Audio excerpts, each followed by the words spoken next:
This week on The Fourth Culture. I tell you, she will destroy our fucking world. And this cannot happen. Look for somebody who can cast a spell powerful enough to destroy a relic.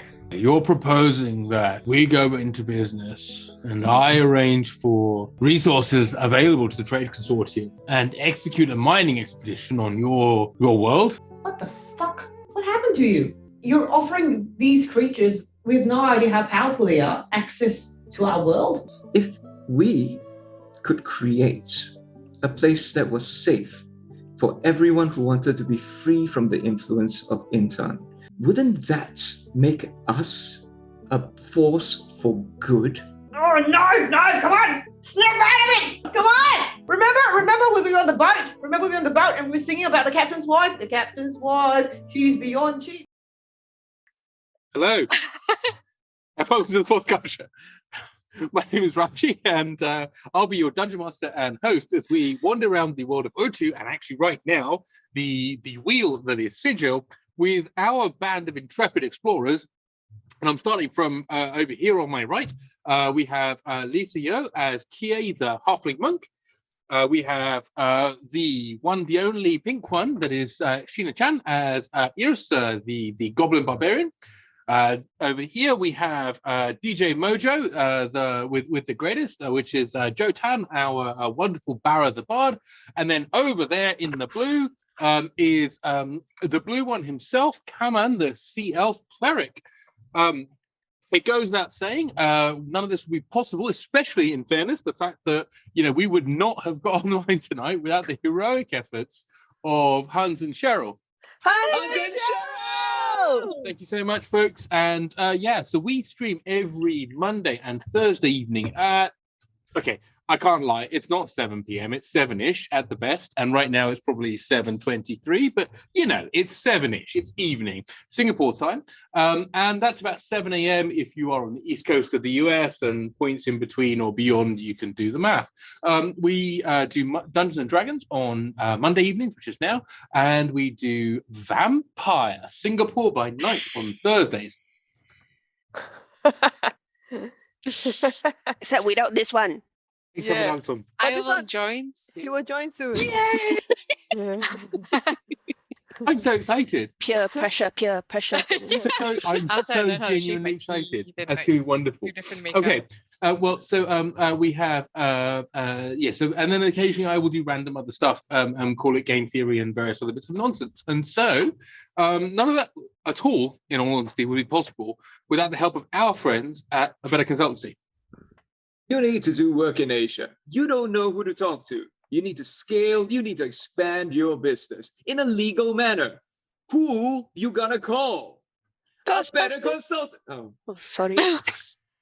well, yes, if you were haunted, perhaps. But if you're not haunted and looking to deal with If you're haunted by your bad technology and outdated ways of working, as well as a lack of legal knowledge or cultural news. Is that the right word? N-O-U-S? I think it's nous, isn't it? Nous? It's a good word. It's a great Nous. word, actually. I love the word nous. But Yeah.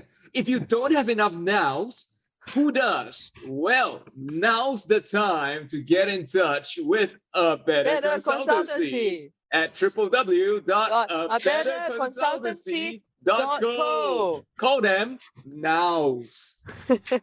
nice. That was very nice. Is that your word of the day? Nous. Yeah. Now, presuming there's no other announcements or anything like that, we will go over to the pink one. Oh, pink one, tell us what happened last week.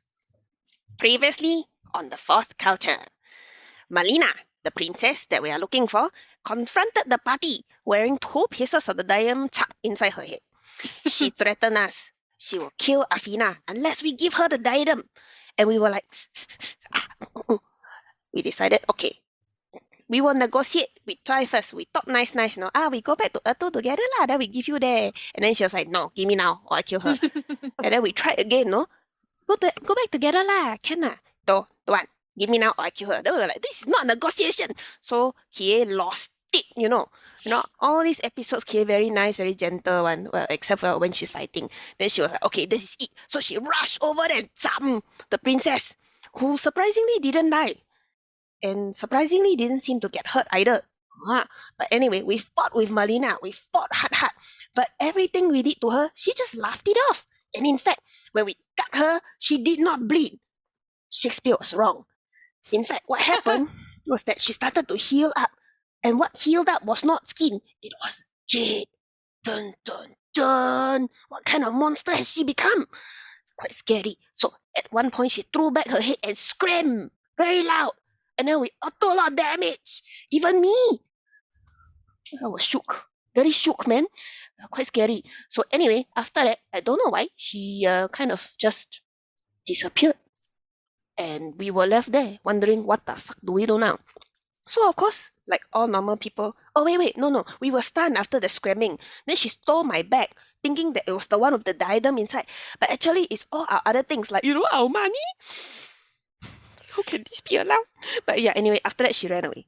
So we, when we got out of that thing that she stunned us with, we decided to go back to the Angel's Rest to discuss what to do next.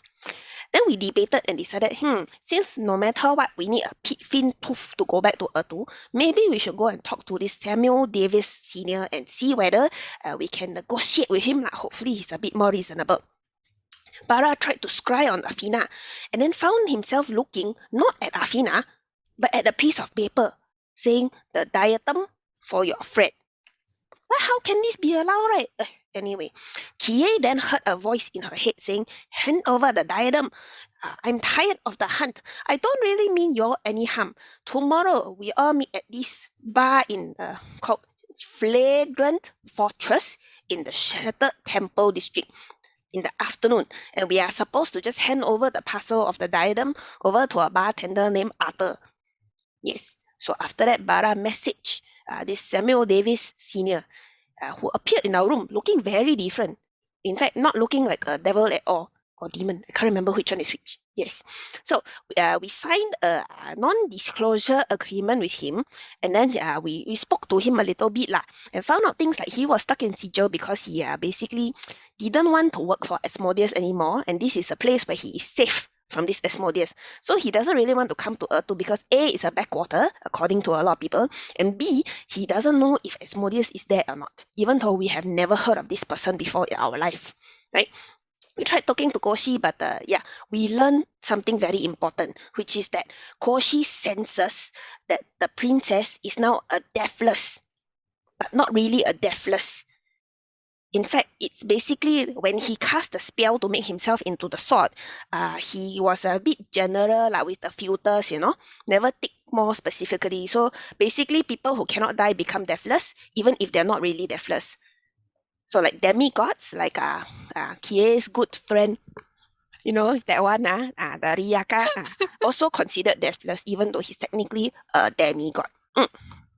Anyway, so after that, we traded a reasonable favor from each of us with Samuel for his fang, and he gave us his fang.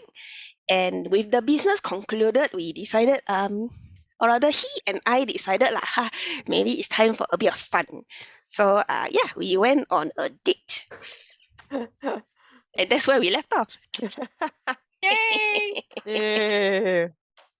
Thank you very much, Sheena. So before we go back into Time In, I think it's a great opportunity actually for everybody.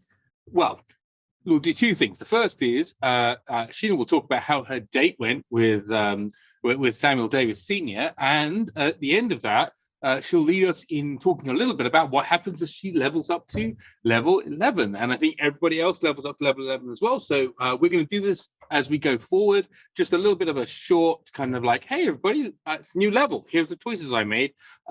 Primarily because it seems like it's interesting, like Dungeons and Dragons stuff, right? So anyway, Sheena, how was your evening with Samuel Davis Sr.?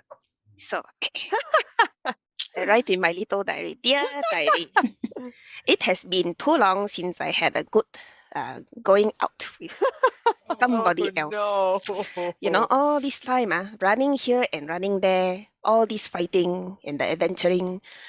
It is nice to spend some quality time with another person who really listens to the both languages I speak, with my mouth and with my body. Oh my gosh. Samuel has been a perfect gentleman. He brought me to a nice restaurant and I explained I have been robbed by this stupid princess. And he decided, it's okay. I wouldn't dream of making you pay, and paid for dinner. It was a lovely one. Lots of meat. Yum yum. After that, we went to his place. It was a beautiful place, very plush, very luxurious, like the robe he is wearing. There, I shall not say anymore because it makes me blush. But yes, Samuel is a very, how shall we put it, caring person. Mm-mm. If we were in the Olympics, he would take the silver medal because he let me. Oh, I'm not. Oh my I don't get it. God. Let me That's not take a the I know, gold. Lisa, I know you don't. I know you don't. Okay. Oh, We're dear. gonna run this one slowly. Do that joke again, please, Sheena, because Lisa No! didn't get it. Other people in the peanut gallery didn't. So run it again in slow mo. I shall not go into too much detail, but if we were in the Olympics, he would have taken the silver because he let me take the gold. Yeah, Casey explained it in the chat. I get it. Oh, God. Oh god. My question is, like when we come back to real time, everybody else is in the hotel room going like, "What time do you call this, young lady?" Still a little bit more, sorry. Just a tiny bit more to go. But what happened after was more interesting. You know, sometimes after you've shared an intimate moment with somebody else, you learn things. In this case, I learned new things. I have been too precious about this stupid diadem. All this time, I think, it's very precious, it's very powerful, so therefore we should not destroy it. However, yesterday, our encounter left me shook. Underscore. And then I realized, this woman, she must be, well, not destroyed, but she must be weakened somehow. I spoke to Samuel about my concerns, and he said to me, you are in the right place on this universe. Because Sigil has many people with very good talents, in talents that you might not have on your home planet of Urtu. He then explained that magical items like this can be linked sometimes, even if they are destroyed or broken apart. If you affect one, you might affect the others. So, if we were somehow to weaken or, dispel magic on this particular piece of the diadem, it might work on the others as well. However, he says, your regular magic is not going to work. You need something very powerful. Like what? I asked him. Maybe a wish spell. I was like, yes. Well, what else can we do? And he mentioned something about this thing called a disjunction spell that some people who are very powerful might be able to cast. He then told me about 3 people in Sigil who deal with magic items who might have a clue of who can cast this spell for us. They are Shemeshka the Marauder, who is a Yugoloth, Akin, who is also a Yugoloth, and Estevan, the Oni Ogre Mage. Based on the 3 and how he described them, it sounds as though this Shemeshka and this Akin are, deceptive and deceitful and cannot be trusted because they are mercenaries and they are neither lawful nor chaotic. They stand on the fence. And so I think Samuel himself doesn't think very much of them. Then he mentions Estevan, who is also a member of the governors and would not knowingly break a law. He cannot perpetuate fraud, but he will find loopholes. So that might be our best bet. It was such a nice evening with Samuel. Unfortunately, now I must return to the bloodshed and pain. Thank you. The end. Yeah. Best diary entry ever. If you'd like to read more of Sheena's fiction, you should join our Discord channel, which will be discord.gg/T4C or in the links right now. And there you'll get the opportunity to read not just D&D fiction, but Vampire the Masquerade fiction and any other fiction basically comes up with as well. Thank you very much for that, Sheena. That's wonderful. I appreciate that a great deal. So you've all made it to level 11. You've all had a long rest. Some of your rests have been longer than others. And much longer. On that note, however, you are all restored. And tell us a little bit, starting with who wants to go first, and tell us a little bit about your level 11 choices, please. I'll go first. I switched out Dawn because that's a spell that I can't see anyone using anywhere without killing everyone. 60-foot diameter cylinder. What the hell were you thinking, Watsy? Yeah, so I switched that out for True Seeing and Blade Barrier. So makes much more sense, but I only have one level 6 slot, so Nice. let's see how that goes. Okay. So what happened for me for level 11 was that I gained a new spell, and this spell was not at all chosen 5 minutes before the stream because I forgot to level up. But anyway, this new spell that was not at all chosen 5 minutes before the stream is Mass Suggestion, because I'm a bard, right? So I might as well do my bardy things. DM strongly hinted that I should take this integration. I do not have that, tragically. So yes, instead I took mass suggestion, and also I swapped out my level 2 something for something else. I can't remember what it was that I swapped out, but I now have silence. Yay. Good choice. Okay. Good choice. Thanks. Okay, passing it on. Me. Okay, so I gained another Ascendant Dragon feature. Oh, So it's really cool. My Kie Nao radiates from me, protecting my allies from harm and punishing anyone who raises arms against them. oh nice. So as a bonus action, I can now create an aura of draconic power that radiates 30 feet from me for 1 minute. Whoa. So I get to choose what kind of damage, and for that duration, me and my allies within my aura gain resistance to the chosen damage type. And waves of destructive energy flow out from you and my allies when any of us are attacked. Cool. Yeah. Stay within 30 feet. Okay, awesome. Yeah. Sorry, did that ability just basically give you like a cultivator's aura? Literally, you're able just to push out your aura. This is like Casey, you need to be looking at this stuff and getting some copyright shit this, because this is some Shantia stuff happening right here. I don't just get over it. Get over it. For those of you who don't know what we're talking about, our friend Casey has a Thursday evening stream called Shantia D&D. Okay. Just No, it's a good attempt. It's a good attempt. keep going. I like the fact that it's a good attempt came from the one person out of the 4 of you that doesn't speak Chinese. I don't speak Chinese. But regardless. The bad attempt. Bad. Okay, thank you. That's much more appropriate. Regardless, however, Sheena, go ahead. Yes. So Yrsa has now dinged level 11. Unfortunately, because she multi-class is actually 8th level of barbarian. So for 8th level, what I get is the feet. And I have chosen. Confused. I've chosen Is that 2 12 inch? weapon fighting. Oh yeah. Yeah, so now I can Nice. 2 weapons, because I figured holding the shield was making it a bit hard for Ramji to hit me, even though I give him advantage. So make things easier lah, huh? Yeah. Much appreciated. Actually, genuinely much appreciated. Okay.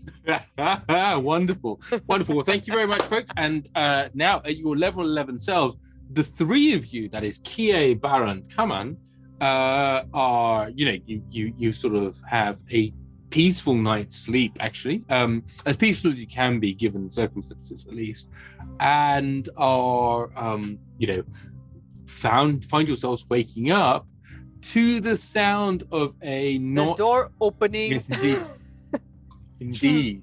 The door opening sneakily and tiptoe. Which Well, I was gonna say, Sheena, Holding her shoes. make a stealth check for me, Sheena. Is she shy about it though? Yeah, actually no, I'm not. I wouldn't I'm imagine. not shy. In fact, Don't. I kind of rush back in and wake everybody. yeah. Yes.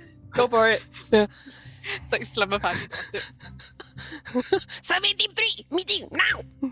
What the fuck? Okay. Oh, what's going on? Wake up! I What? need to tell you about my date. Oh, Okay. Yeah. Okay. Yeah. I mean, not that part of the date lah, but more like what we talked about after. Yes. After what? Yrsa? You know, things. Anyway, yes. Did you yes, play focus. board games? ah, I guess. did you treat? You get in the hot tub? There was physical activity involved. Yes, correct. Anyway, Okay. focus. Okay, everybody, listen. Okay.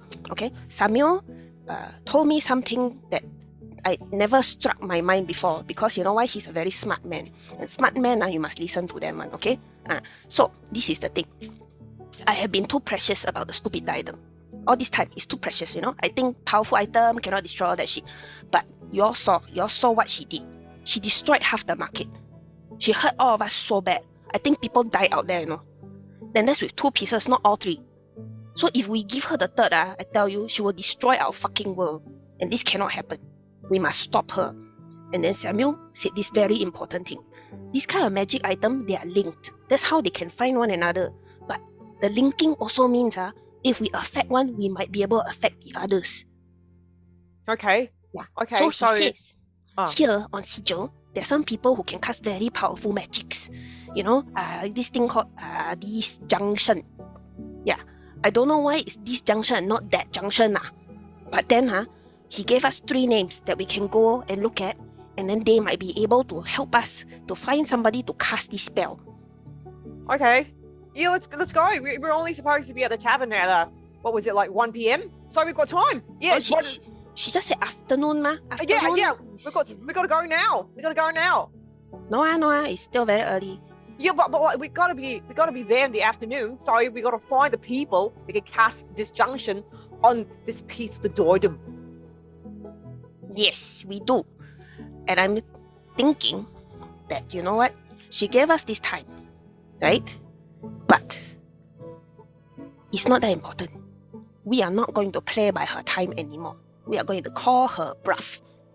Because what is she going to do, Murder the wife of her boss? I don't think so. It's a good threat because she knows that Afina is very important to you. But she's not going to do it. No, but Yrsa, like, Because what? If she does, then how? She got nothing to hold over us anymore. yeah, but we don't even know. Like, we don't even know that Afina's still alive at the moment. Like she didn't give any proof. You know, she could be dead right now. She could be like sending Afina into the hands of like the Coral King right now. I don't know. You know? How's she gonna do that, Barra? And also, if she's dead, then She needs a pit fiend's tooth to do that. Yeah, well, I don't know, like, you know, like, okay, like, yes, this date is kind of special. You know, I'm sure, like, he's not the only pit fiend on this Realm of existence. Like, she's like so much better supported than we are. And like Ramji's nodding. So like, you know, it's probably kind of dangerous. We probably should make haste or something. You know, like, well, let's just go, you know, okay. No, we should definitely go, is correct. He gave me 3 names, and these are the people, okay? Number 1 is Shemeska the Marauder. And number 2 is Akid. Number 3 is Estevan, the Oni Ogre Mage. From how he talked about it and the fact that he only gave me the address for Estevan, I think that's the one that he thinks we have a good chance of talking to him. Okay? So he basically explained that he is a member of the Plana Trade Consortium and they are based in the Clark's Ward. He's a very powerful trader and sometimes can extend things to other people on credit because I also explained the fact that we got robbed, you know. But he's only in it for himself, so don't try to look for him for any kind of charity. He is a member of the governors and he won't break a law, but he might try to find loopholes. So the fact that we might be sticking around here for a bit might keep him honest and honor the terms of our agreement, whatever agreement we have with him. If we were to, you know, do this and fuck off, he might try to backstab us somehow. So we cannot let him know that, oh yeah, we want to go back to Urtu now. Okay? We must pretend, oh yeah, we're staying here, long-term resident. You better trade honestly with us. Otherwise, we tell everybody we will, you know, give you 1 star for your review. All right. Okay, let's go. So everybody on the same page, huh? Yeah, sounds good. Yeah, Okay. same page. So Barra, you as usual, you are the most charismatic of us. So you do the talking. Remember the points of negotiation. Pretend that we are staying here long term. Look for somebody who can cast a spell powerful enough to destroy or damage a relic. Right. Those are the things we want. Okay. Yeah. You know, if it's that critical, I better get some of Yrsa's blessing. Do you think it'll work here? But it only lasts for 1 minute. Oh, Yeah, guidance only we lasts get for 1 closer minute? to there first Okay. lah, before you do the casting, you know. All right. Yeah, let's go. Mm-mm. Oh wait, do you want to say your speech? Oh yeah, that's true. Okay, here we are in Sigil. Okay, let me think about it. Okay, since you went on a date last night, this is for you, I guess. Great leader. In the meantime, Kaman strokes his chin and has a full beard. Has a full beard. Nice. Right, you are. Inexplicably has a full beard. What kind of Stroking it. beard is it, Ed? It's a stylish, like pointy, but full beard. So it's not like a soul patch or anything. No, it's like Is it you know, braided? proper. thick and like styled, Right. and it grew out that way. And thick, like curly thick, not thick like wispy, pubic hair thick, right? Yeah, curly thick. Lumberjack kind of. Lumberjack thick. Right? Yeah, but comes down in a point because I'm elven. Nice. We all look at your beard like, Oh, I don't know, okay. interesting. It's like it's How a do you bit feel? like, yeah, it's an elf with a beard. It feels unnatural. Okay. Bob looks over and goes, "Come on,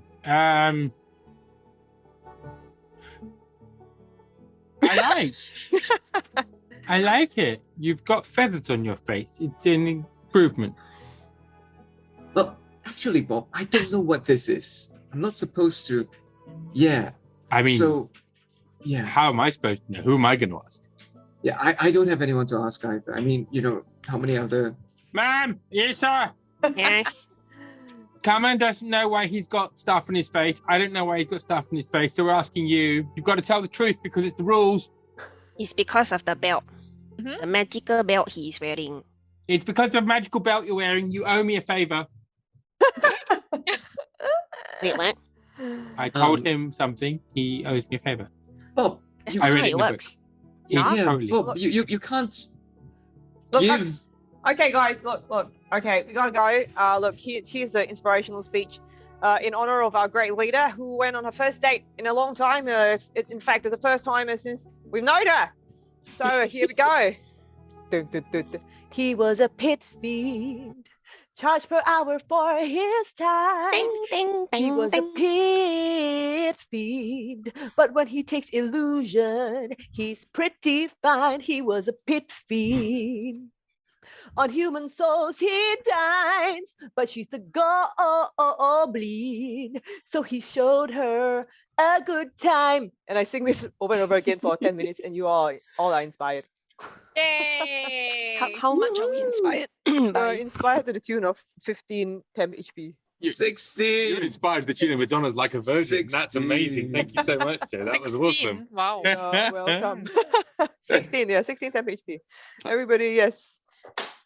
In your head, pictures of Yrsa's uncomfortable date are running through your head, and you're like, and for some reason that makes you stronger. It Oh, builds no. character, guys. Let's Just go. think of those green globes. That's all I'm saying. Oh, so, no,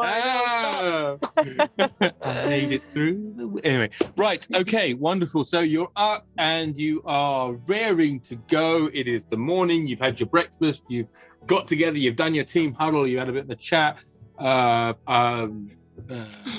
Right. Where are you going? What's the plan? Come on, bring us to the clerk's ward. Kaman, who does not have a physical map with him right now, will mime it. Oh, as in Ed doesn't have a physical map, but Kaman has one. Okay, yes, that makes perfect sense. Yes, there is a map. You have one they gave you back when you met the governors the first time, and so absolutely. So you can head your way over to the Clarkswood. It's not actually a massive distance. You sort of nothing is in Sigil. It's only 20 miles, sort of like in diameter. But you begin to wander through. Can we go faster using Bob and the elk powers? You can go faster using the elk powers, though there is a certain sort of sense of restriction because you're in a city, and so there's a level of like, whilst you can move, you can't actually go at your top speed because you bump into people. Yeah. I mean, it's like Singapore will stay within the speed limit, but we'll go at I think Bob himself is the speed limit already. Oh, really? Can we not double his speed limit? Oh, no. He moves damn fast, eh? Okay, and he does get a bit of right of way, right? So as you guys are all on the back of Bob and he's moving along, you do see that people are looking at this, basically the giant spirit beast, and they're kind of like, wow, what the hell is that? And then they see you lot sort of on the back, and they're like, ooh, you guys must be a Chingay parade float, yes. Yeah, that'll do. But nevertheless, you make it over to the Clarkswood, and relatively quickly you find yourself heading towards the Trade Emporium. There's a very, very large and respectable building, outside of which are some well-armored folks. And you've kind of seen this sort of approximate setup before when you were at the Amrita auction house, which is where there are always people outside who are keeping the hoi polloi out. So as you sort of wander up towards the gates, somebody puts out their hand and they says, all right, Burke, what's your business here? Oh, keep you talking to me. I'm Burke, remember? That's what Tripicus said. Hi! Well met. I'm the Burke of this party. I've been training to be a Burke for about 15 years now. Play all sorts of Burkic instruments. I can give Burkic inspiration. And perhaps, how may I assist you today in my Burkic manner? No, it's the other way around. You've shown up here. You've rocked up to the gate as if you're about to walk in. I've said, no, you cannot go any further. So the question is, why are you here? Not why am I here? We're here to see Esteban. Oh, that's right. We have an appointment with Esteban. A really important one. So we don't want to miss it. So we'd really appreciate if you facilitate our visit. What's your name and what time is the appointment? Actually, we are about 10 minutes late. Sorry, as you can see, we were going as fast as we can. But unfortunately, we were held up by traffic along the way. You don't want to piss off the Lady of Pain. So, yeah, here we are. We send our apologies, but, he'd be really pissed off if we go in any later. So you are a unnecessarily charismatic bard. So just do me a favor. Tell me how much your persuasion plus is. Was I not doing deception? But it's the same. Sure, deception. Same in this case. At the moment, it is plus 13. Yeah, I'm not even gonna let you roll, so it's fine. It's basically looks at you and goes, in which case I will. What are the names and who shall I announce you as? Oh yes. Unfortunately, as very important people, we are not allowed to reveal our names. You will understand, in front of all these, people. All right, who shall I announce you as? All right, you shall announce us as his 10 a.m. appointment. His 10 a.m. appointment is here. It's 9 a.m. It's 9 a.m. No, it's 8:50 a.m. appointment. Just 10 minutes late. Right, and then so turns on his heel, and you walk past the door and past the other guard, and you enter into a reasonably large and well adorned sort of merchant's guild. It's nice, made out of stone, brickwork everywhere. There's rugs on the floor. You can see that it's early, but there's people doing business across little tables that are arranged in sort of this sort of squarish large room. There's sort of tables arranged around the edges where there are members. While we're doing that, I'm winking to Kaman, going, you got it. And there are members of the trade consortium who are chatting with folks. And then no, you're good, Sam. Sorry. And then on top of that, then you see that all of these folks were there, and they're wearing outfits. They're sort of these in this sort of heavily embroidered sort of brocade uniforms that are that have the insignia that you associate with the Trade Confederation on. You see that you walk past these folks and head down another corridor. As you go down this corridor, you then take a left, you take a right, and then you carry on straight for a little bit. And after a while, you've been walking about, I don't know, 4 or 5 minutes maybe, and you've kind of gone up a small set of stairs and then back up a set of stairs again. And you sort of like made enough turns that you're like, okay, well, I think I'm still facing the way I am, or maybe I've taken a left, and you're kind of starting to lose track a little bit. Nevertheless, you find yourself outside a door, and the guard knocks on the door and goes, Sir Estevan, your 8:50 meeting is here. And you hear a sound from inside that says, send them in then, you may as well. And the door opens, and you sort of, the guard looks at you and says, all right. Okay, I've adjusted my armor for maximum ab display. And I sort of like must like adjust Kie's hair, adjust Kaman's beard. Like, yes, I leave alone. I'm still like, okay.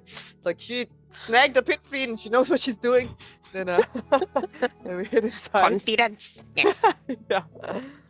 Okay. So as you head inside, you see that this is a large, well-appointed room with a series of wing-back chairs in one corner, sort of like in a small arc around the fire with a little table, and then there's a large sort of mahogany desk in the center of the room, sat behind which is a sort of like a skinny, almost gaunt, blue-skinned individual with a shock of white hair and piercing red eyes, sort of like with some fangs in his mouth. And he's wearing quite a nice sort of like dark satin on satin outfit. And he looks over at you and he says, well, you've managed to get past my guards, so you may as well figure out what incredibly important business there is that you'd come and talk to me here and interrupt my morning. I haven't really even had my second cup of coffee yet. Oh. Well, Oh my god, that was so scary. Well, come on. What's going on? Oh, wow. What my esteemed colleagues meant to say, Mr. Esteban, is that we are indeed impressed by your incredible appearance. Even short of your second cup of morning coffee, you certainly are a most imposing gentleman, and it's our honor to be in your presence. Allow us to introduce ourselves. This is Captain Yrsa, very well respected amongst the military of the realm that I come from, and also the consort of none other than Samuel Davis Sr. himself, as I would like to emphasize at this moment. Yes, that above me, not above me because she's really short, is a Kie.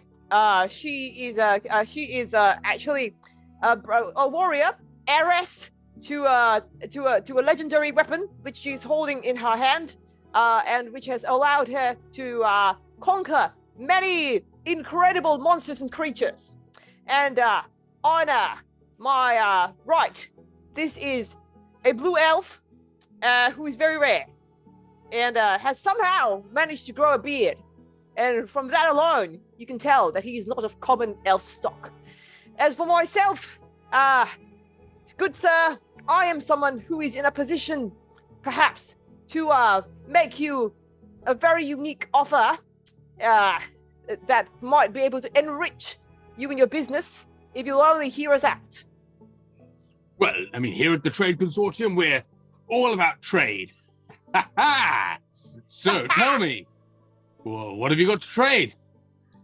Well, we understand that at the Trade Consortium, you deal with the demands and the sort of desires of people from everywhere. And, you know, as they say, one man's meat is another man's poison, one man's trash is another man's treasure, and fuck, do we have a shitload of trash. So, we would we want to show you some of the items that we have managed to procure all the way. Oh my, you are leaning in awfully close. He does. He leans in very, very close as he's doing that. He's basically like, he sort of has items, show me these items. Well, have you ever heard of Urtu? I'm sorry, what? I have not heard of one or two. Well, Urtu is the realm from which we come. Okay. And, there are all kinds of rarities that we have been able to secrete on our not secrete. You've got to rabbits secret- on you? What? Speak up. No, we don't. I meant secret on our person. You've I got secret have- rabbits? Am I going deaf?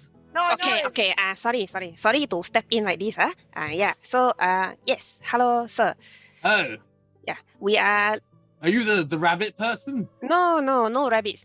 Okay. No perhaps, rabbits. to cut to the chase a little bit because I know you're a busy man. You got a lot of Yes, things to do. Very busy, very busy. Yes. We are searching I'm for. Esteban, you know. Yes. You come highly recommended. Very Samuel highly Davis. recommended. Yes, Who recommended me? Samuel Davis, Senior. Oh, yes. Well, he's Yes, a yes, fantastic yes. chap, you know. He's a... Indeed. how do you know Sammy Senior? Well, Or Big yeah. Sammy, as we call him. We well, a lady doesn't kiss and tell. But yeah, he's Oh, I he's a see. very Well, nice person. well. Yes. Any friend of Sammy's... Well, I don't mean to... No, never mind. But my point is that, yes, well, okay, right. Perhaps we can let you know what we would like to have, and you can let us know what would be adequate payment for it in return. Well, you're looking for a specific item then. You're not... It's not that you have specific items for sale. You're looking for something. Yes, we are looking for something. Okay. Or rather, not exactly something, but somebody. We are looking for somebody who can cast a spell that can disrupt or destroy a relic level item. You're looking for a service, or you're looking for a body?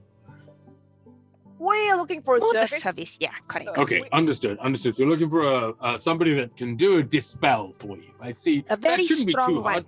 No, not just Sure, any old dispel. A powerful dispel. I think that's not a problem. Correct. Yes. Well, a sort of someone that's able to got a bit of experience behind them. Maybe is able to put a bit of oomph behind a good old dispel magic, right? More like I think what Samuel said was disjunction. What junction? Disjunction. Oh, bloody hell. What? Yeah, a disjunction spell. Yes. We're looking for somebody who can cast the disjunction spell. Yeah. Because he wouldn't have bothered you with something simple, No, I bet he wouldn't.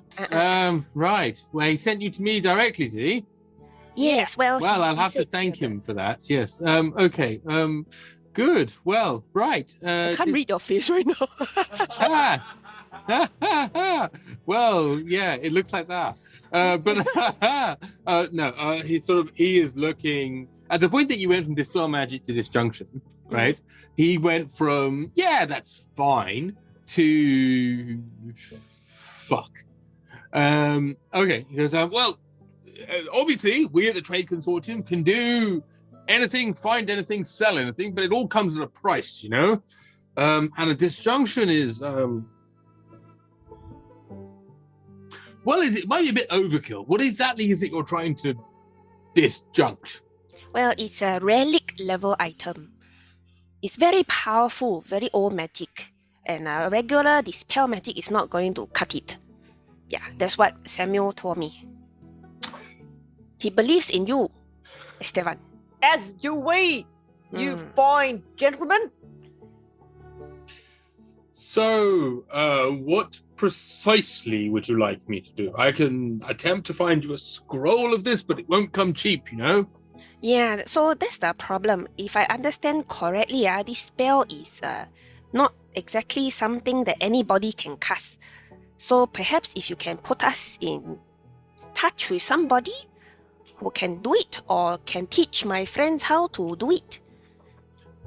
So not only are you looking for the ability to resolve the spell, you would need me to introduce you to a powerful abjurer. I glance Exactly. over at the spellcasters. Well, actually, if all we need is the spell to be cast, who does it is quite irrelevant to us. But somebody who could cast it would be good. Right, so if not a powerful abjurer, then somebody that can actually cast it. Right, okay, well, Scroll or otherwise. All right, what are you willing to pay for this? Because I'll be honest, it is an introduction, but it's an introduction to someone of significant power. And as a result, I will be using a little bit of my influence to do so. And, you know. We'd like to offer you the possibility of investing in a joint venture. Yes. Okay. What's this venture?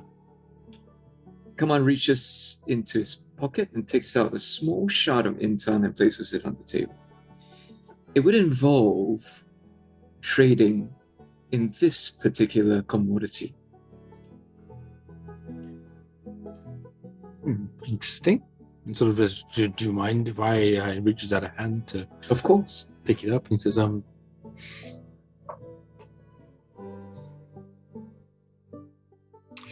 this is interesting. And he sort of takes out a pair of like jeweler's goggles. And you can see as he puts them on his head, that these goggles are, they've got like the multiple sort of bits of glass on them.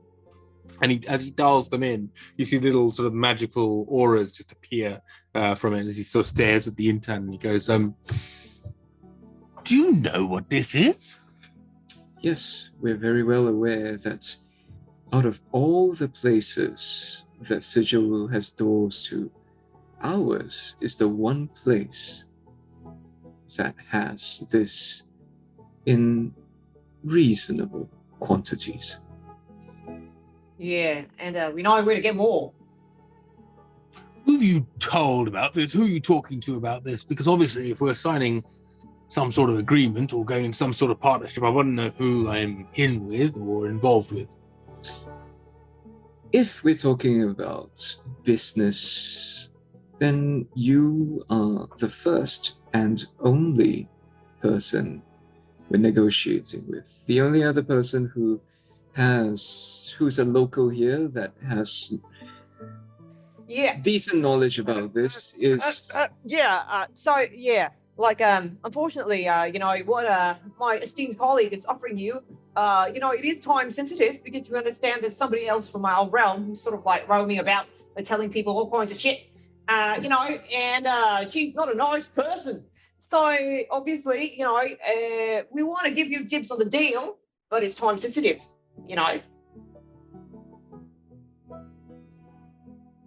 He reaches out and tips a bit more and he goes,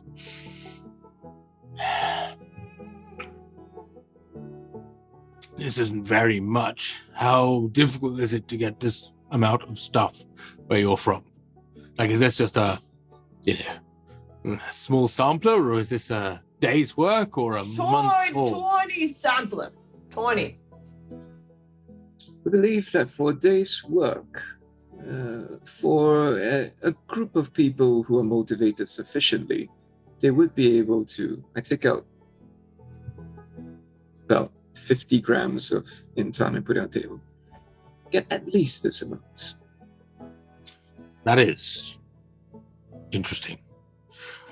Who are you to be able to negotiate on behalf of your realm? Do you have any rights? Are you able to, do you belong to a sect or some sort of force? Are you here able to negotiate with some power? Well, speaking of power, I sort of gesture to Kie and Yrsa. Oh, we got two fine examples of power right here. And the thing about getting this fine specimen is that it is proportionate to the amount of power you have. And so far, I have to say that the two of them all single-handedly took down, I would say, a supermarket-sized chunk of what you are holding in your hand right now. So we are uniquely equipped, being possibly one of the only 5 or 6 people from our realm in Sigil to be able to get more quantities of this fine substance for you. I'm going to take it that what you said was you have no political power. Okay, understood. Right, but you do have the ability to beat a few things up. Got it? Right, no problems. I don't really care where bloody comes from as long as it shows up. Actually, to be fair, my esteemed other colleague here, who does not really beat lots of things up, Kaman, we understand that he's of some pedigree back in our world. He's still trying to sort that out, his political position. But Yes, but what would certainly be more of interest to you is that we have very, very specific knowledge on how to acquire and harvest this. yeah, we're specialists. And on our Excellent. world, the control of this is not, shall we say, limited to a single entity. There are sufficient factions fighting over it that we would be one of many. Which is to say, it would not be an issue as long as we had sufficient backing, which is why we believe a partnership, a joint venture in this case, would be profitable to both yours and our interests. Let me see if I can make this clear. You're proposing that we go into business and I arrange for the resources available to the trade consortium to plan and execute a mining expedition on your world. In partnership with us, yes. Or 3 or 4, is it? Correct. Well, basically, it is contingent on us acquiring what we want, of course. We want you to introduce us to some second-rate sorcerer, you know, and then after that, finding that we promised away our rights. So, you are... No, I appreciate and understand that, but you wouldn't have come to Esteban if you genuinely thought I wasn't able to deliver. So let's presume for the moment that you're negotiating for the reason why I'm going to give up these goods. And in the negotiation, what you're suggesting is I will arrange for an entire group to accompany you back to your home destination in order to be able to set up a mining supply route for this stuff. Yes. What do you call this stuff? In by the way? certain areas, unfortunately, we would have to limit it to certain areas. Because, you know, like a conservation, you know, sort of like sustainable farming and so on and so forth. What areas would you be?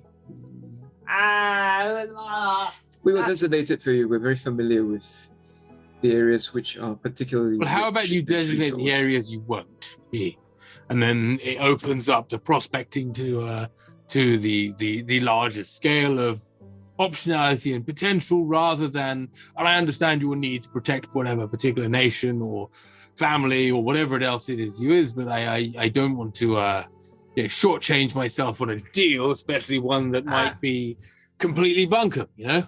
Yeah. Okay. Give us 1 second. Oh, great. Blue.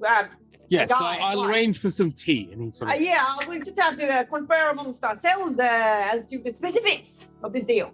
He claps his hands and waves a bit, and someone comes in and Your brings in hands some are tea. blue.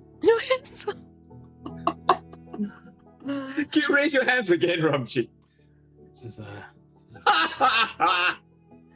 Love it. That's great. Wow. Yo, that's scary. Oh my god. He says, he sort of taps on the, so if you hear it, clack, and then sort of somebody sticks her and he goes, Shani, can you bring in some tea for our honored guests, please? No need. We'll get it ourselves from outside the door. Be right back. We shall return. Oh, I see. If you'd like to have a private discussion, use the meeting room next door, please. Okay. So let's go to the meeting room. And as we're in the meeting room, Barra's like confident deception suddenly drops. Like, what the fuck? What happened to you? Like, you're offering these creatures with no idea how powerful they are access to our world. They already Wait, do wait, have wait, wait, access. wait. Hold on 1 second. I speak in a language that we can all understand. Can we all understand Orc? No. No. God damn it. Do we I have can't. anything in common? I can pass messages out. Oh, we can speak our own common. Urtu common is not. Urtu common No, is to different. Yeah, Urtu Yeah. common is different. Oh, yeah. I'll speak speak Urtu. Urtu common. Yeah. So, we don't know if they are listening to us, right? Yeah. I believe, Kaman, you are, what's it called, lying? Is Oh it? no. What? If we can remove Intan from the world, magic is removed from the world, what's left? Like, I look at Barra. It's the access to the weave. In order to have access to magic, they must learn how to access the weave. Yeah, but think about it. If these invaders from another plane come and attack us, it will Yeah. cause world war, worse than what Malena is trying to do. and like they're the ones who have access to the weave, who don't use Indan. Like, Exactly. so They will you- fucking destroy us. you're suggesting that like only we'd be like superpowers back on Urtu, and like whoever we bring back with us? Like, how are we better than those Daranese that came down and tried to take over Urtu all those years ago? I tried to grab Kaman by the shoulders, realized I'm too short, and like clamber onto a random chair. I gave and you, I grab gave Kaman. you. Okay. With the power of Barra, I then grab Kaman by the shoulders. Kaman, are you being your elfie self? This- Your he's evil changed. elfie self. Come on, you've changed ever since coming here. What's going on? Look, the problem right now is that we are consistently at a deficit of power. We are at a deficit of power to a hobgoblin princess with 2 pieces of jade in her head, and we are at a deficit of power to the lady that runs this place. We are at a deficit of power to the civilized kingdom, and we are at a deficit of power to every damn entity that wants to destroy our deities. Come on. Think about all the people you care about back home. It's like I get what you're saying. That this Intan business is going to, is a bad thing. Now that you have learned how to use the weave, it's good. But the problem is, millions, I don't know how many people there are on our planet, but the many, many people back home, they don't know yet. They are going to take time to even learn how to use the weave. Exactly, and Malena can use it already. Like, we saw her use it. Kaman folds his arms and says, "Do you remember meeting the sex when in that field, the ones who took Bob? Yes. Do you remember what they do?" It's not good, I know. But getting a foreign invader to come in and fight is not a good thing either. They fight to control Intan. Yes. Come on. Look, I'm sure that somewhere in that blue brain of yours, you think that all this is really good, and you think that we've kind of got the solution to all the world's troubles and things like that. But the fact is that we can't take a decision like this upon ourselves. Okay? Look, okay? Oh, no, come on! Snap out of it! Put your head down, then I shake it myself. Come on! Snap out of it! shook. Remember when we were on the boat? Remember we were on the boat and we were singing about the captain's wife? The captain's wife, she's beyond cheap. She's free. Okay. Remember? Barra. those good old days? I grab Barra's arms. Barra, you cast a wish spell on a god in our world. Yeah, okay, yeah. To get back a woman you were supposed to have lunch with. Yeah, and it wasn't selfish because I still haven't had lunch with her yet. And I turn back to the other 2 of you. Sorry. And I'm the crazy one? Come on! Kie, talk some sense into him. Okay. First of all, I just want to say that 2 wrongs don't make a right. Okay? Was that the best use of the wish spell? Maybe not. But hear me out. War from our planet with this place, we are going to get massacred. Everybody we know is going to die. Do you understand? Because to our people, Intan is precious. They don't know the ways of this place. It took us coming here to realize that we are weak and there's something wrong with how we use magic. But all those people at home, they don't know that. So when all these strange people show up and start to steal the Intan, the whole of Urtu is going to try to fight them, and they are going to lose. But Yrsa, who controls the Intan on Urtu? Well, you're gonna make it. It's not I'm just about saying. that. The worst people on Urtu control the bulk of the Intan. I get it, but the worst people are not the ones who are going to die. They are And- going to throw the people like my father, like Kie's parents. They are going to throw those people to go and fight their Yeah. wars for them. What about Ban, that crazy Ban? Remember? Like Ban, he was intern. Like what about like that guy who was like interested in Yrsa, that one, I can't remember his name. Rowan. What? Rowan. Rowan? Really? I think so. No, I'm pretty think sure so. that wasn't his name. Anyway, we've all forgotten what his name was. What about that little thing that like Rune. Rune. Yeah. Ah. Rune, What yes. about the little thing that bathed in the tub with the hippo? You know, Oh, yes. look, all of them. Right. Chandelier. Chandelier, all of yes. them, like use intern, like you're just gonna take away everything they've been training for from them. What about Chang Chang? What about Chang Chang? Yeah, what about and also, like, you know, intern, some of these are shards of your god, come on, of your god, Yrsa. You're just gonna give them up to these guys, like in massive scale?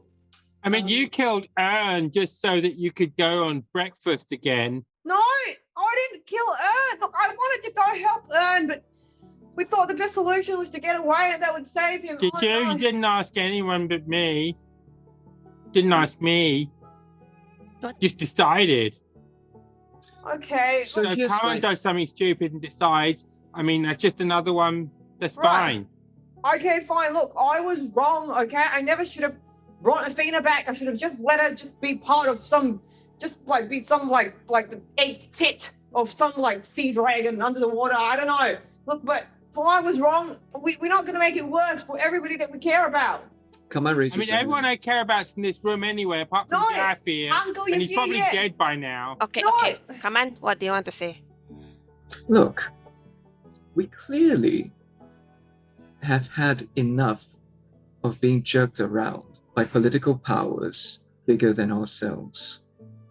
If we could create a place that was safe for everyone who wanted to be free from the influence of intern, who wanted to learn to use the weave and wanted to be protected from the predations of those who would want to keep their intern from being seized, wouldn't that make us a force for good? You know, I suspect the blood company probably thinks this.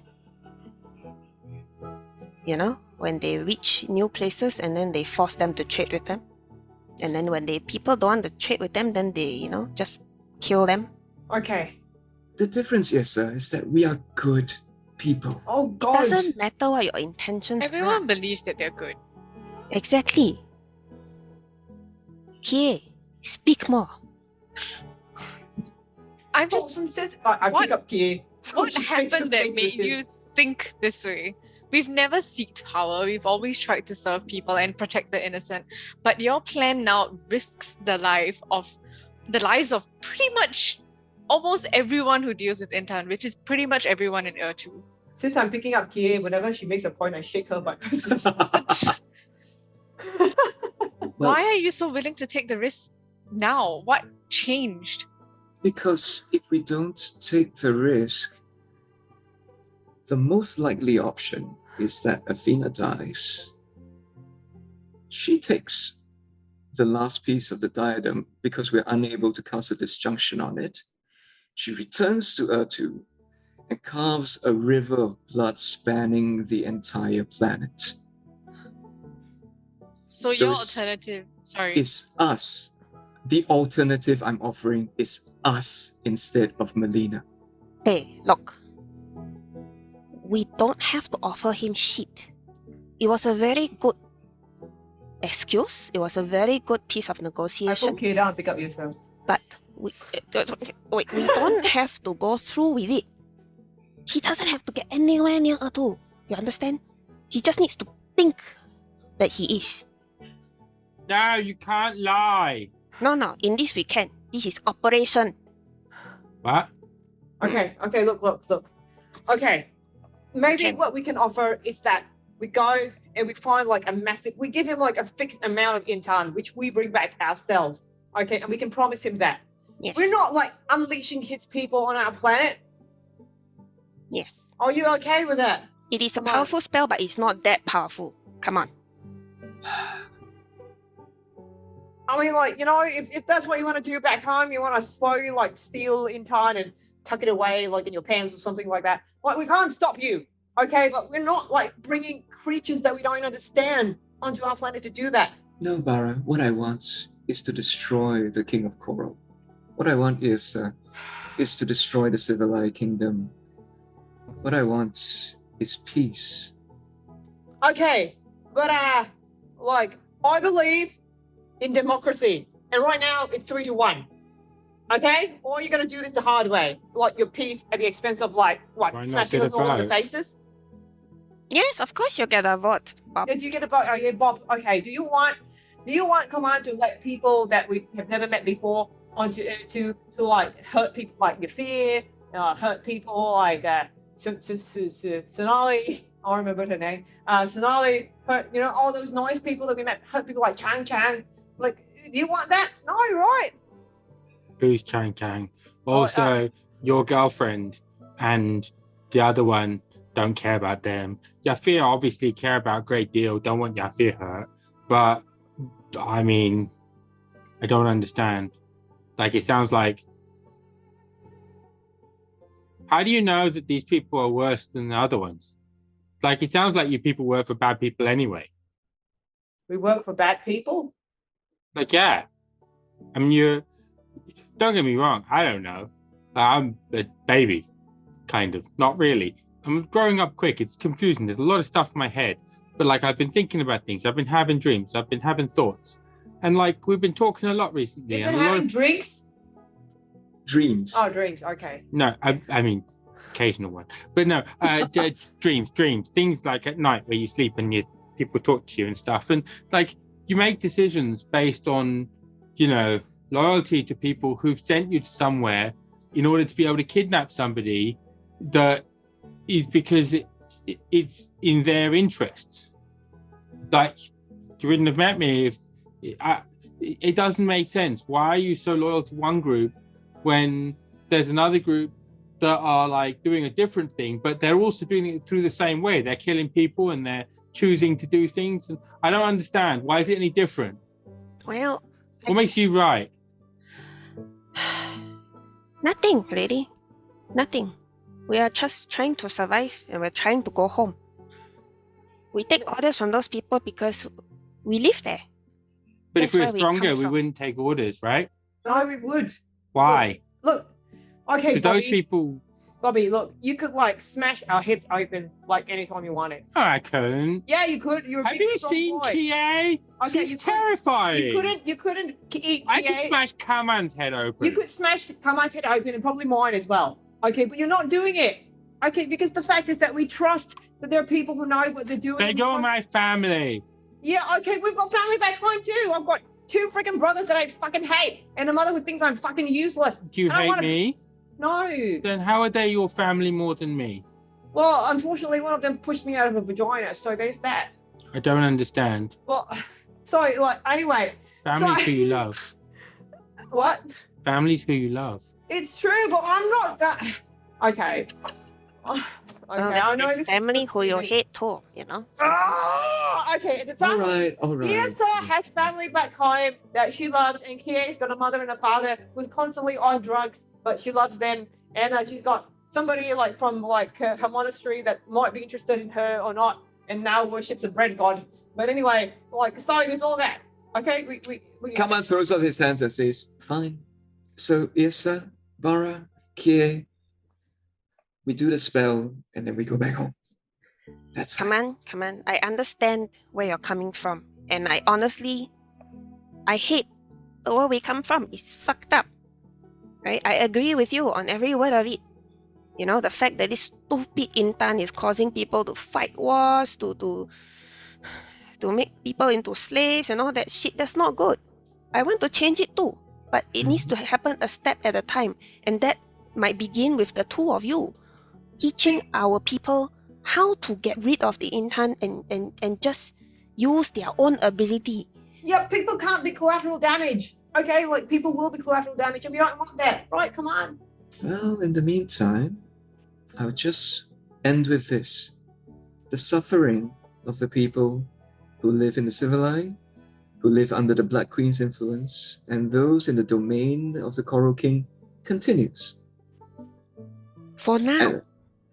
And If you're fine with that, I will go along with it, and you'll hear no more of this from me.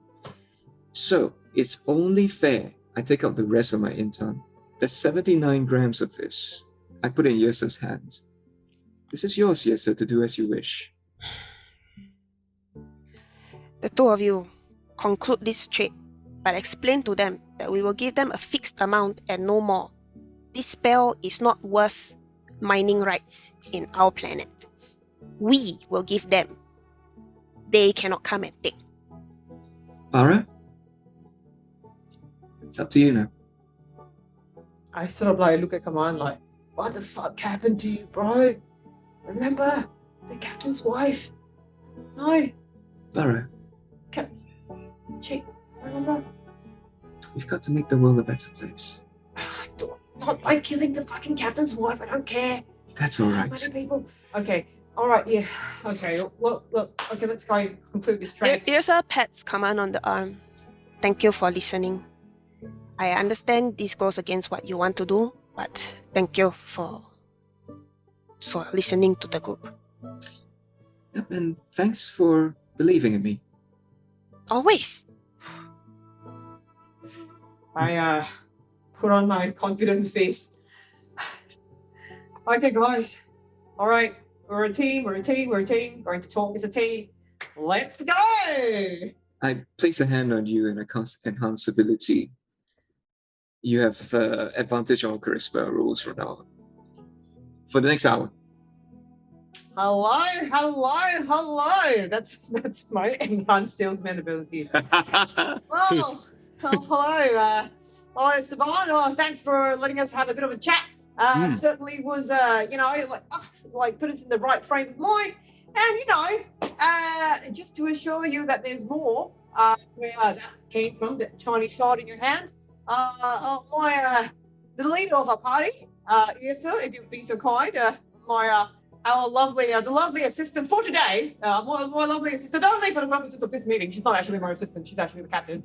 Will show you, how much more we will carry on our persons at all time. Yrsa, if you could just flash that the intern that you have, it's sort of like, oh, there we go.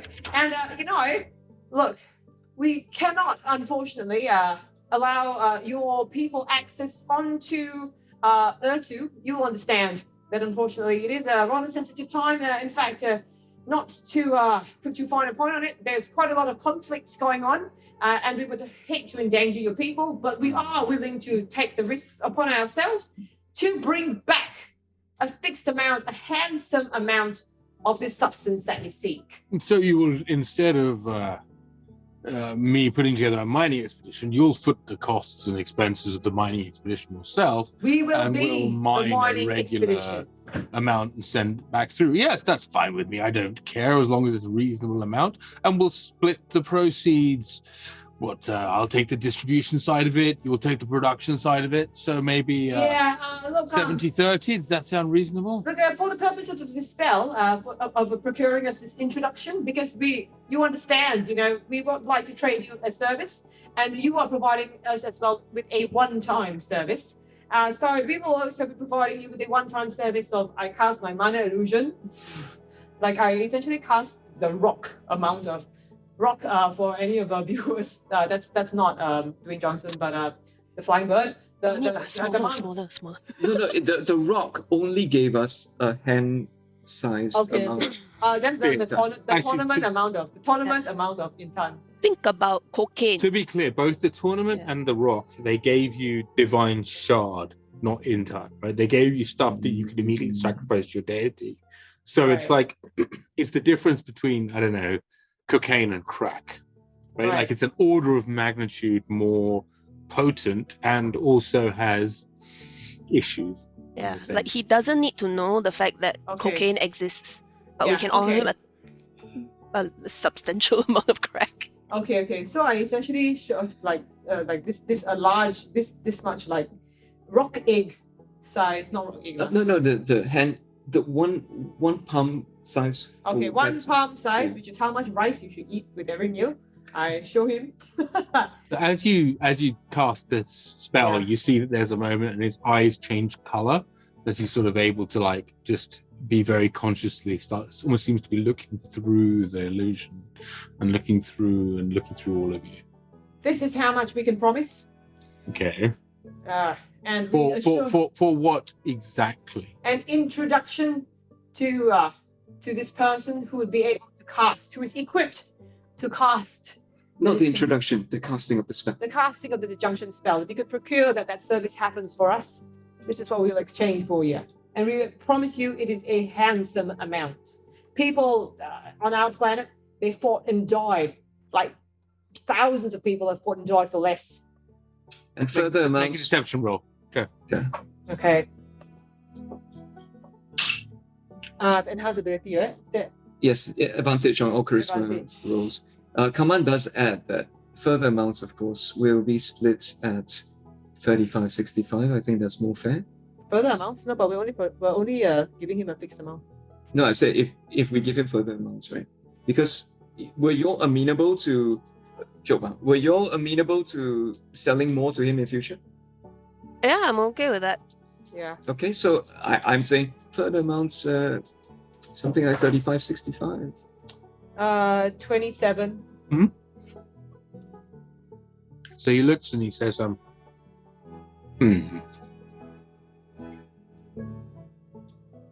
finding you somebody that is able to do the spell, that seems to be reasonable for the pocket change you have on you.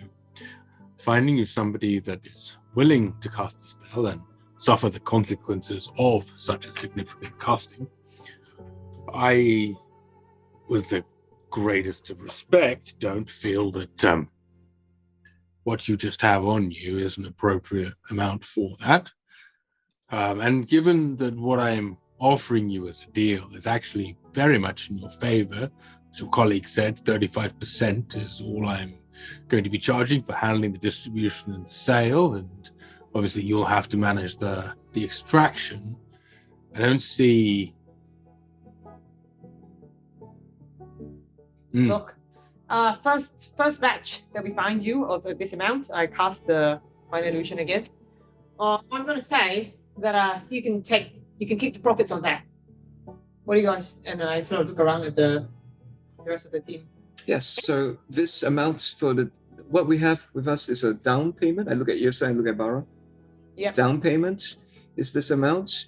The promised amount will be what Barra has indicated to you, a palm size. That amount will go to you in entirety, after which all further proceeds that we trade with you will be at 35 to us and 65 to you. Is that agreeable? I think I'm going to have to require a contract where you commit to a certain amount of production on that, though. Otherwise, you could decide that the amount was 0, and then I'm left holding the bag, right? Right. So, and this is kind of that's why I go like, we just want to promise him a fixed amount. We don't want to promise further deals with him. Mhm. So, How about let's just do the fixed amount first, and then see how it goes. You know, we need to see whether this item can trade very well. Also, you know, we have agreed on Oh, it percentage. can trade, trust me. Yes, but you know, until we see money in the pocket, right? I don't think it's a good idea to commit to anything more, you know. Well, why don't we do an exploratory agreement then? We'll go for a first shipment of 5,000 units. And of this, How much is a fist? of this size, like if Kaman's handed over 79 grams, right? You can, it's sort of like you can query it as you do. He'll go, well, let's say that's 2 units, maybe 2. Can we do this in metric, please? Metric! So he kind of looks at it and he kind of goes, so basically what I'm suggesting is, you commit to maybe 500 kilos of intel for a year. So not a small amount, but also... no, sorry. A long-term deal is out of the question. As I explained, you're giving us a one-time service, and we return you a one-time service. And if that works well, then we could continue dealing. But for a year, that's out of the question. On an ad hoc basis, we will continue to trade with you. But we will guarantee you one minimum lump sum. So you're saying that this is not enough? No, I'm just a bit surprised because your conversation a minute ago was very, very different to the conversation you're having now. So as a result, it's sort of you've changed tack quite significantly, and I'm feeling a little bit like the rug's been pulled out from underneath me. I apologise. I believe that perhaps my colleague was not being quite clear. Yes, I was speaking beyond my authority, and I apologize for that. I've been corrected. So we will give you a lump sum for a one-time service. We can negotiate the amount of the lump sum. So is this not enough? How much would you like? I increase the size a little bit. So like double of that. So it's a double. This we can possibly do. Anything else would be, honestly, as I mentioned, thousands have killed and died for less. Well, so you'll be providing that up front then, will you?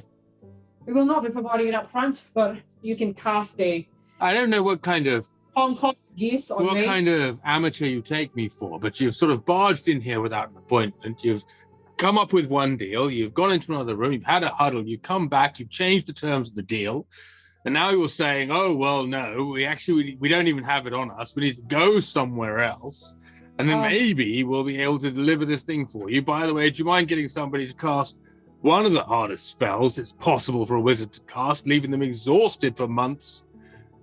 I appreciate. Okay. Look, I apologise if there was confusion. Perhaps we communicated in a way that was misleading. I have 40 grams of impan. Look, take this as further towards a down payment.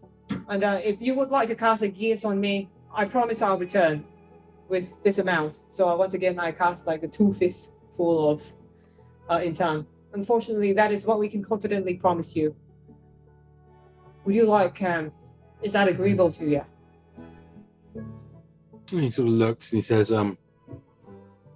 here's what I'll do. Because you walked in here and you've used Samuel's name, I will obviously be checking in with him to make sure that it's not been in vain.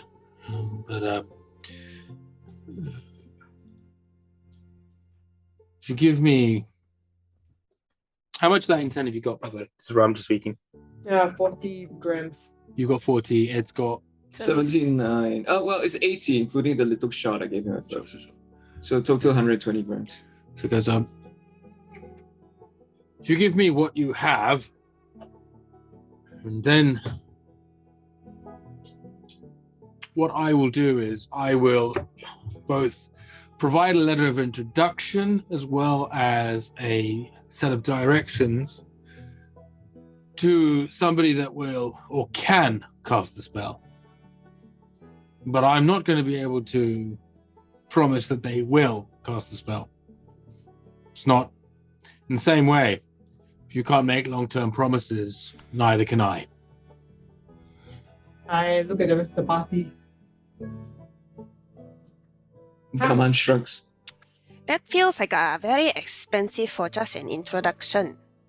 Well, you should feel free to have a look around the city and see who else can do these introductions for you. My door is always open. Okay. Final question. Look, there is this amount.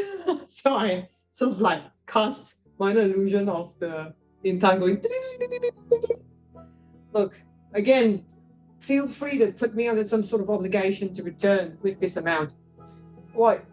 Wouldn't it be a pity if you would have missed out on this because we couldn't come to an agreement to secure the casting of the spell?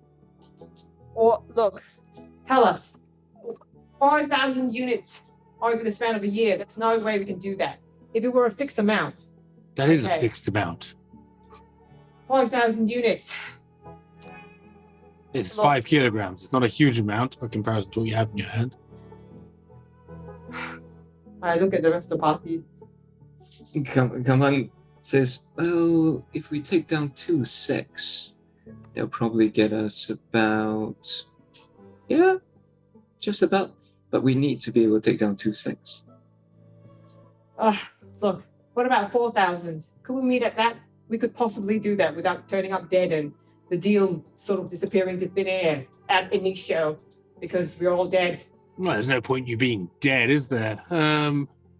Look, I'm in the business of trade, and like I said, I'm a bit surprised at your position flopping and dilly-dallying, but I'm not here to make your life difficult. I'm just here to try and get a deal done.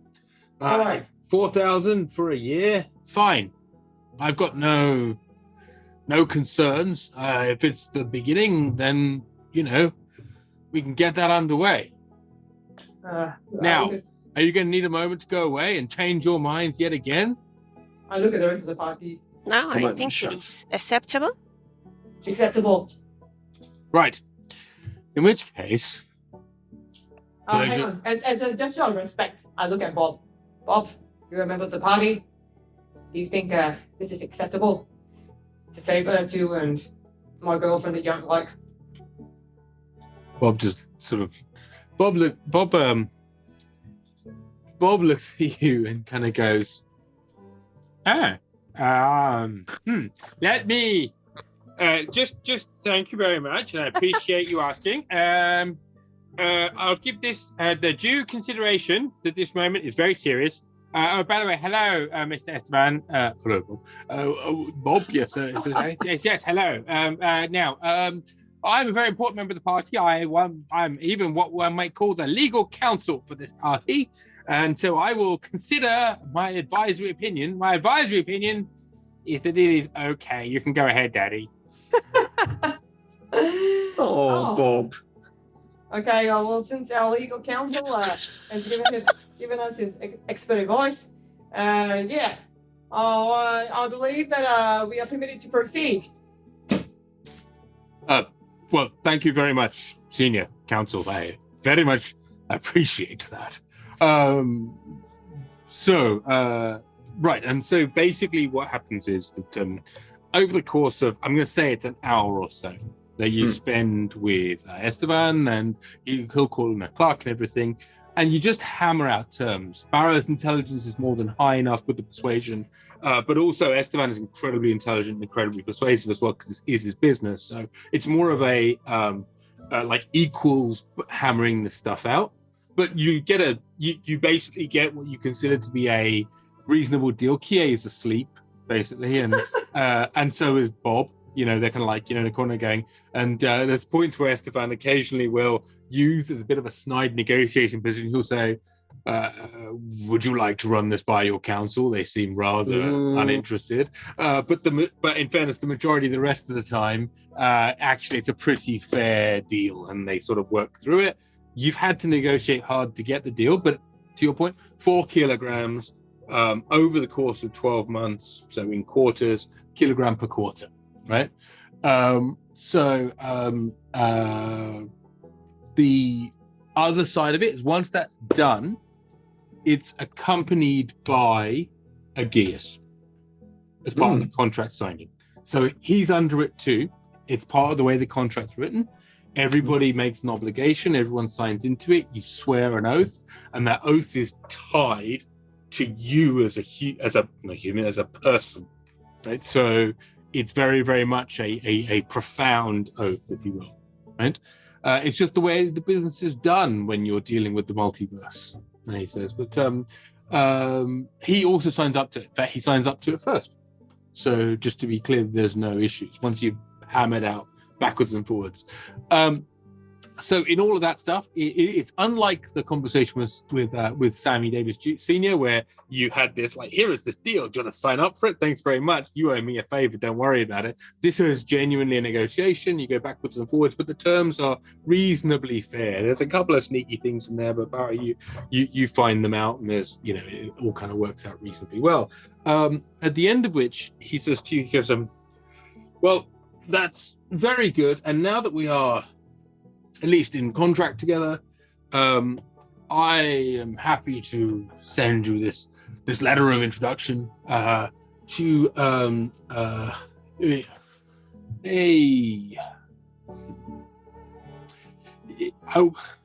a business acquaintance who will cast this spell for you. I'll make sure, and please take him. And he sort of reaches out into a drawer and just hands you a very nice, ornate, what appears to be ivory or something similar, sort of scroll tube.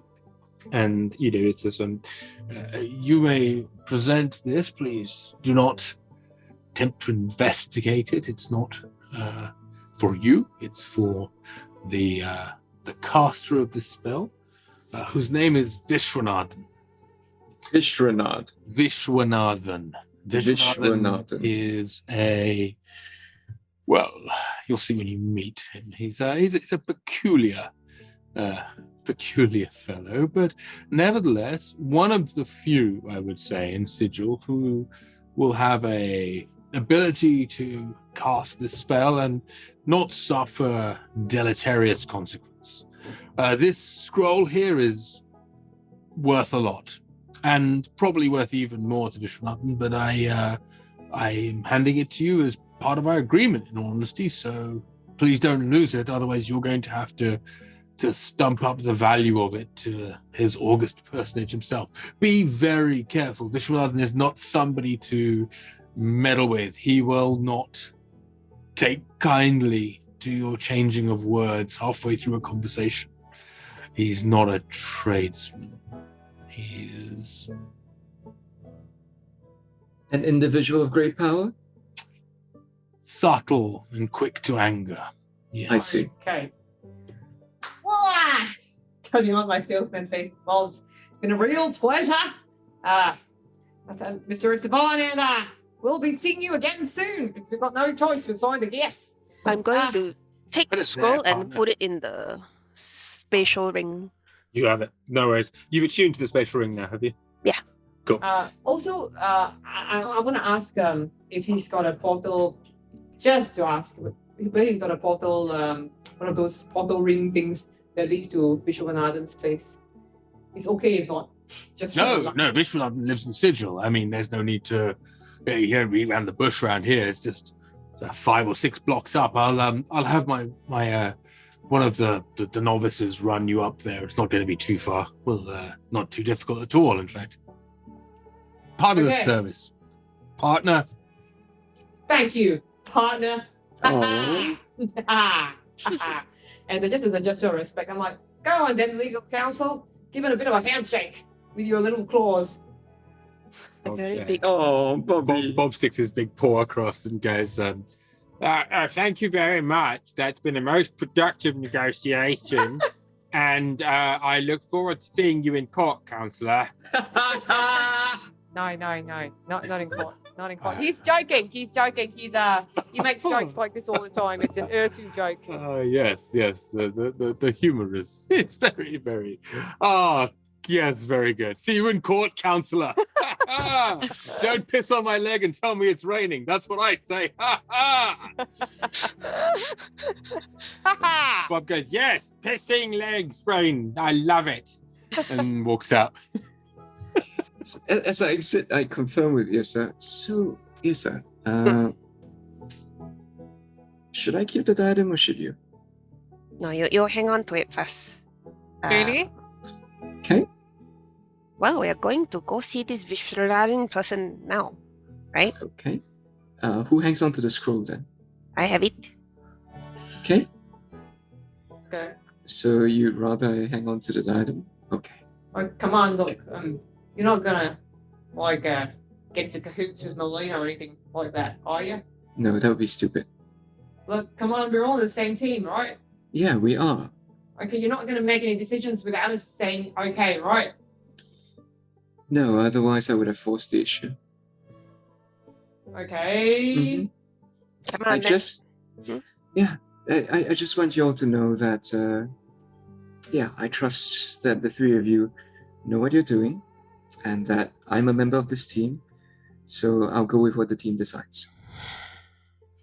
Bob sidles up to Kaman and says, look, you lot, Kaman does really stupid shit. But also, he heals me and does nice things. He's part of the family. I don't know why you're arguing with Kaman.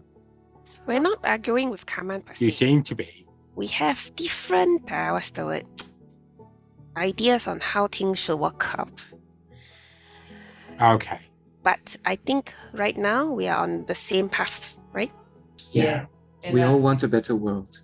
and, We and do? like also. Oh, I thought you meant lunch. Yeah, there's that too. It's a bit early, Bob. Yeah, and like we're still part of the team, and you know how like yes, your mommy, I'm your daddy.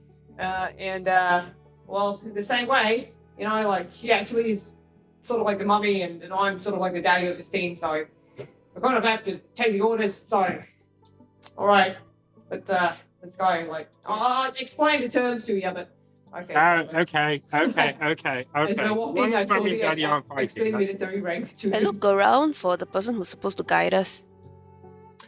So there is quietly a rather polite person that's actually stood at the end of the corridor. You're kind of having this conversation halfway in the corridor in hushed tones, and at the end of the corridor is basically somebody in again the similar kind of brocade, but very much simpler, sort of like dark brocade with the sign of the trade emporium on it, who's waiting and is consciously appearing to do it out of earshot, but within eyeshot. So like you can see that person's there and they're looking at you, but they're also looking at you in a kind of like a deferential when you're ready, good people's way, right?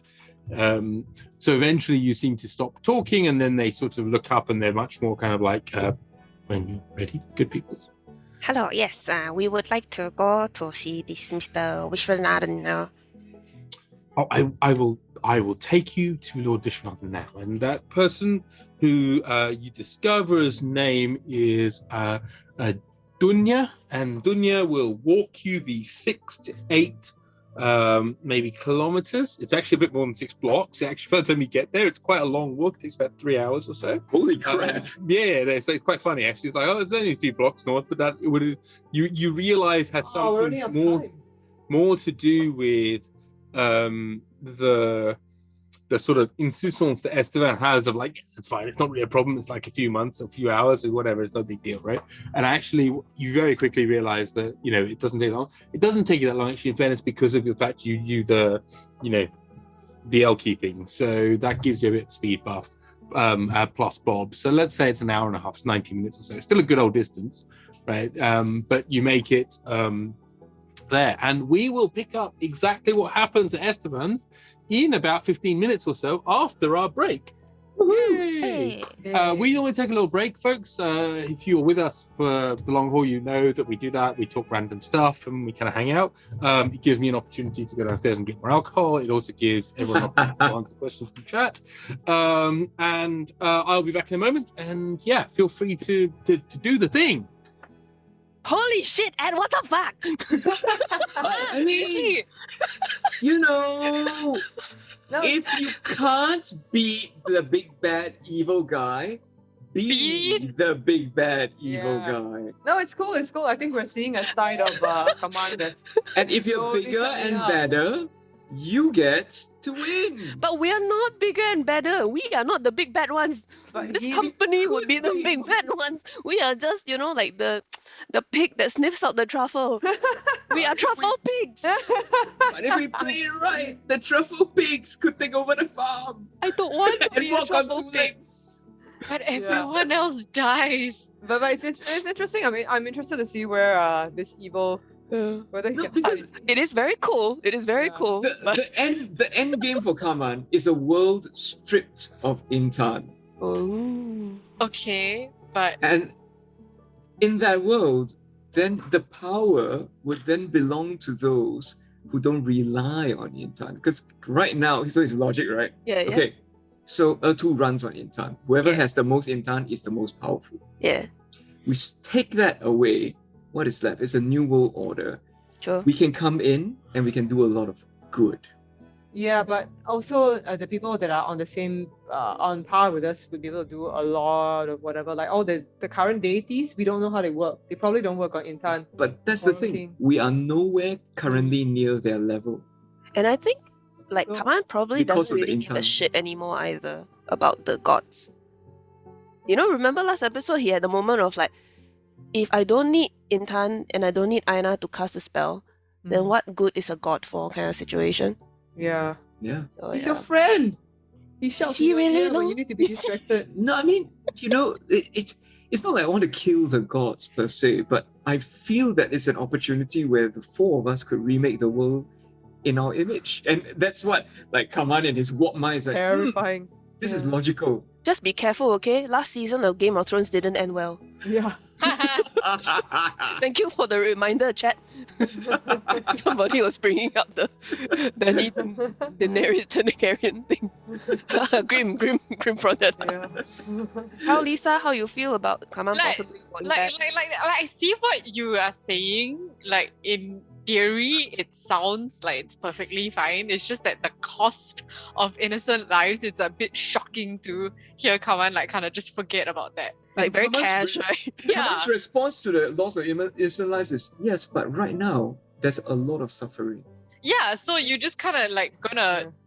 So it's Yeah. okay, you know. I mean, some people are suffering now, so it's okay if more people do, That's because the- maybe it will result in a better That's result. the terrifying thing about totalitarians and authoritarians, right? They like, we know better, we know how to reshape the world, and unfortunately there'll be some collateral damage along the way. So that's how Kaman is feeling right now. And I'm sort of playing it as like because Kaman has access to the weave now, some of the shit is coming back into him from his previous personalities. Which we do not know yet. So Yeah. need to be wary now. We suspect, which is why we had to do the shaking of the him. Are you Which turning is into evil Elfie? Yeah. Yeah. Dictator blue elf. Yeah. Oh dear. Fierce, so fierce. Nazi elf. Oh no, shit. Everyone wears uniforms, marches down the streets. There are tanks. Oh no, there are tanks. But you are sea elf. Why are Yeah, you can marching I down can. in the street? Submarine. Oh yeah, yes. Land submarines? Would that be cars? They're like these giant Or like fish tanks on cylinders wheels? of water on tracks. Oh, God. Wow, this was so unexpected. I need to go Yeah. pee now. Bye. Okay, Kaman, why don't you talk a little bit about your backstory while I do the song for the followers? So, every time we have a break, we do a little bit of a song for our new followers. So that's you, Kinto, as well as if anybody wants to do a bit of a follow right now, we will give you a little bit of a improvised song as well, just to say thank you so much. But first, Kaman, aka Ed, is gonna tell you about his character. If you're new to the stream, Kaman is an amnesiac. It's the classic character archetype for the player who's lazy to come up with a backstory. But in this case, I already had a very strong sense of who he was and worked that out with Ramji. We left it deliberately open, but it would be linked somehow with the god of the seas, who is bolder in this world and not a good person. Not a good entity at all. So the King of Corals came out of that. And the King of Corals is a shade of Boda. What that means, we're not certain yet. Ramji hasn't revealed that in entirety. And also because I failed a history roll that was very simple, I completely mucked it up. So that's a real pity, but one day I'll be back to try again. You need to find a library. It's all right. It's not like you're not broken by that roll. You just need to be somewhere that you can do the check again. Oh, sadness. And so what Kaman has been, he's been a little stupid. We've discovered that he has made multiple deals with Yrsa, the god of knowledge. Not just once, but each time he's sold his personality, his memories, his experiences to Yrsa in exchange for something. And he's done it more than once. And it's reached a point where he's done it so many times that he's the only adherent of Yrsa left. So this is a god that's been on the decline, and Kaman doesn't know it because he doesn't remember any of it. And I have suspicions that Kaman is part of the reason for that decline. So right now we've reached a point where Kaman is helping Yrsa get back on his feet, literally from the verge of death. And suddenly Ramji's introduced this idea that Kaman can be independent on him. And Kaman is wondering what he's going to do with this newfound possibility of independence. Is he going to abandon Yrsa? Or is he going to try to find a way to help Yrsa? I don't know yet, to be honest. But I'm thinking of the possibilities. It could really swing either way, and it would be interesting either way. So yeah, there we go. Yeah. Well done. Okay, I'm, Kinto. I'm enjoying the fact that you don't know. I don't know either. Choices have consequence, and it's quite interesting to see what happens. I look Yeah. forward to your choices and your decisions. I'm really sad that nobody decided to join my fascist quest to No! reshape the world in our image. You know, Barra wasn't gonna do it, so I don't know. Like, yeah. Only, Dang it. I can't imagine. The only Bob was like, yeah, daddy. Yeah, uncle, come on. Which is accurate because it is the gullible, it is those who are simple-minded, who want simple solutions. Authoritarianism is all Who you about calling people, simple-minded is my son, okay? but authoritarianism is all about people who want simple solutions to complex problems. And if someone comes and promises you that he will solve all your problems, if you will give all your power, all the power to him or her, to them, then yeah. So for authoritarians, they're very prone to giving in to talk like that. Yeah, and they like to paint the world in a very binary manner. Yeah, you're with me or against me, right? Yeah. Exactly. Speaking of simplistic explanations of things, here's a song for Kinto, who's just joined us. Once again, we do little songs for all our followers. Thanks, Kinto. This is for you. Yay, Kinto. Kinto, are things scary yet?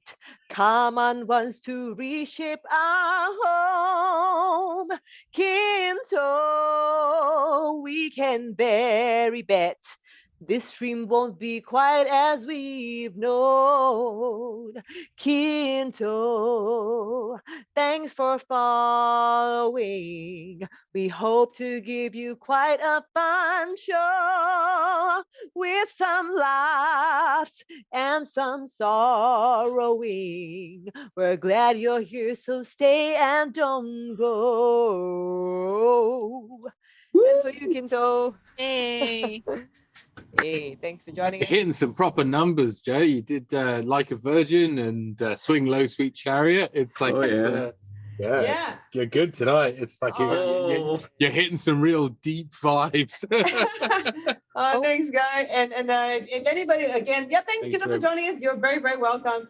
If anybody wants to join and tip more than Hans, who's just tipped, I think, like 10 cents. Thanks for the cheer, Grim. We really appreciate Thank you, it. Grim. Thank you, Grim. Yeah. Yeah. If you haven't joined our Discord yet, join our Discord because Awesome Rara has cranked out somehow a picture of Bob with a barista's wig. Oh, Barista's wig? The barista is wig. not like a barista, like making coffee. Yeah. How is that chat happening in our Discord whilst we're streaming? This is crazy. What the hell's going I on? know. Awesome Rara's memes are like, okay, you guys got to join the Discord just for that alone. Ooh, I have an evil cackle meme. That's amazing. Right. Holy shit, guys. Best person ever. Love you. Oh, lawyer Bob, I love it. Hey, Oh, welcome rah, to rah. the welcome Discord to the weekend. Discord weekend. Yeah, exactly. Amazing. Super cool. Wow.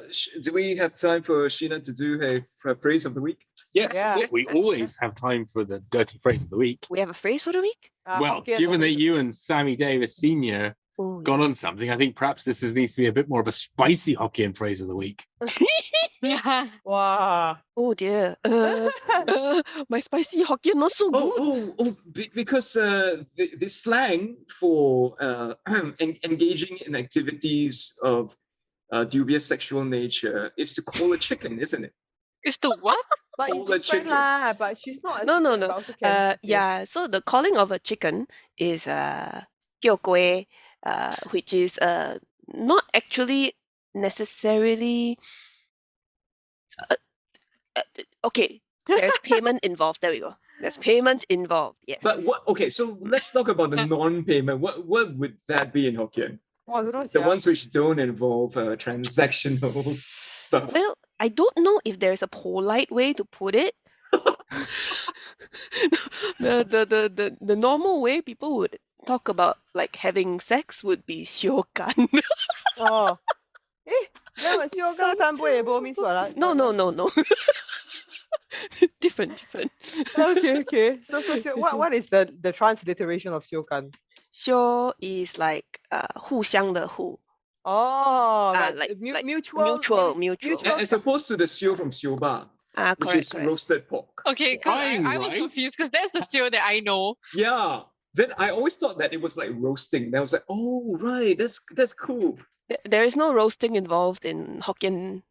Rara says that Chow Fan frying rice apparently is also screwing. Yeah, that's a What? rather Taiwanese way of putting it. Ah. Tapan. Why? 炒饭, 炒饭. I have no idea. It's very hard to explain. It's like Chinese social media has phrases that would confound all of us. But is there an because equivalent of the beast with two backs? No, There isn't. not Okay. so 就感冒, sophisticated. you I know, think. in a way, there's mutual and Mutual there's gunning. fucking, yeah. So there you go. Mutual It's quite fucking- nice though. Think about it. It's like it's Yeah. not just one way. It's mutual. That's true. Okay? It's included in the terminology. Think about it. Yeah. That's such a nice cultural thing. And of course, Rara reminds us that in Singapore, it is. It's also called piang Oh piang. my gosh, that's what I learned from TikTok. Like everyone What? just saying piak piak, and I was like, oh my god. What's piak piak piak? Oh, okay, fair It's enough. the onomatopoeia. It's onomatopoeia. for, you Okay, know, I see. Oh, fair enough. Okay. I mean, Doing so the laundry. Is that Netflix and chill is like done, right? We're done with that phrase. So it is all about the piak piak now. wait, JR, doing the laundry, is that like the Filipino term for having sex? That sounds like it could be very confusing. I know.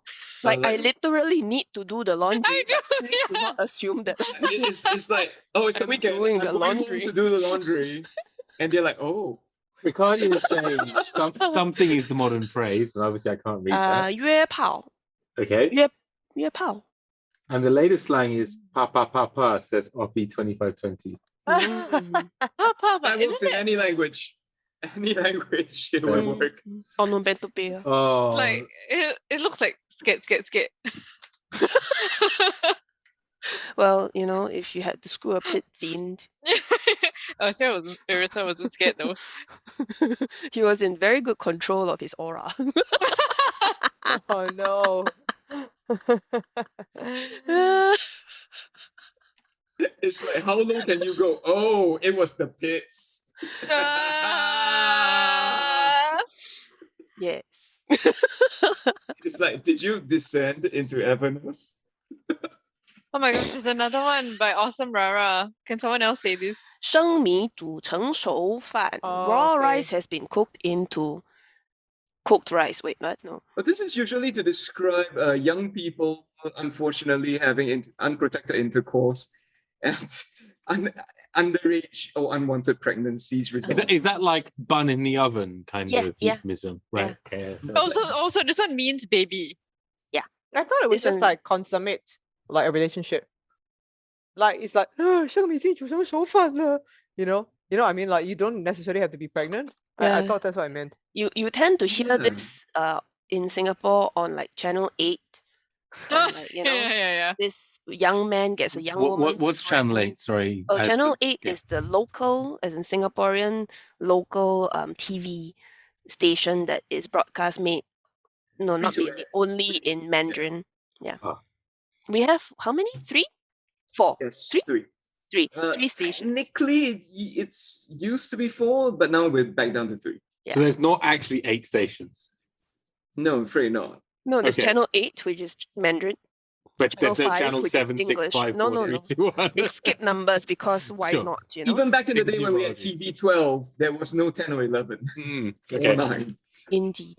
And then after that, shit, I'm so old. I haven't watched TV in so long. Channel 8, Channel 5. Is that still Channel U? I think so, right? You Oh, still yeah, exist? Channel Oh, U. yes. Yeah, that's a No, third that's one. 4. Then there's what? That's it. Hey, no. Central? Central's gone? Central's gone. Vasantham, Vansantam. And there's Surya Yes, also. Vasantham and Surya are one channel. Ah, really? If I'm not wrong, let Can me go this check be this. allowed? I'll go check. I'm sorry, Suhadin. It's just, you know. There are moments when you realize that the world has changed around you and you're like, And Suadin, I think we've proved before that I'm not a baby compared to you, but I'm not entirely sure. I think me and Mhm. Casey still have the award, but nevertheless, yes. Well, is there any? Whilst someone's checking what the story is with, I think Ed's checking the story with the Santam and something else. Are we ready to carry on? I've got two songs, Two for songs. Christine, and I think we never did one for RP 2520. So Well, we should do. here's one for Christine. For the tip. Thanks, Christine. Yay. She is the best, Christine. She tipped us in town on the street. Thanks, Christine. When you're here, we feel that we're seen. Oh, yeah. You took your chance. You took a dive into our weird Urtu lives. Whoa, thank you, girl. You're a dream. You are the best, Christine. Very good. Yes. Please do back up. Okay. And this is for RP 2520. I think every time we try to give you a song, Oh, thanks, Christine, again. oh, yay. Okay, you are. Okay, and Monday night and the lights are low. okay, this is for RP 2520. So we're fighting a princess. Some hits, lots of misses. At least we've got 25-20 today. Quite a mess up this is. At least we've got some kisses from 25-20 today. We wanna go home, but we are stuck in Sigil where pit fiends roam. At least we're not dead, 'cause we're doing drug deals instead. All together now. We're fighting a princess. Some hits, lots of misses. We've got 25-20 today. Quite a mess up this is. At least we've got some kisses from 25-20 today. Today. Yeah. For you, Anthony. Thanks for joining us. Thanks for the backup, Sheena. Real quick, we've got 6 channels. So 2 Mandarin, 1 English, 1 Malay, 1 Tamil, and CNA. Yeah. Oh yeah, how could I forget CNA? Oh, CNA. Channel It's usage. been so long. the only time I ever watch it is during elections, so there is that. So once every 5 years. Or Channel News Asia, when you need to find out what Hardware Zone is saying after Hardware Zone's already said it. And right, I don't do politics, I'm a foreigner. Anyway, moving on. If we are ready to reconvene, everyone good? Everyone ready? Yeah, that's Hot good. six rock? Wonderful. Well, we will return back to where we left you guys because you had just been taken by a rather nice sort of young page, sort of about 90 minutes or so walk through Sigil's various streets and everything else, and you're preoccupied trying to sort of think through the confusion of Kaman exhibiting some proper capitalist tendencies, combined with just the general kind of angst of the situation, the fact that time is sort of running out because Malena had said you need to be at this place, in the afternoon to be able to do something, and yet, you're kind of getting on to about what time is it by now? It was 8:30 when you had your 8:50 when you had your impromptu meeting. So I want to say that took about an hour, 2 hours. So you're looking at 10, 11 o'clock. You're pushing up towards lunchtime because Bob is kind of going, it's lunchtime. It is like around the time, I think it is lunchtime, technically, as your lawyer and general counsel. As you walk through the crowded streets of Sigil, you find yourself approaching a rather large building. And unlike many of the others in Sigil, this is a simple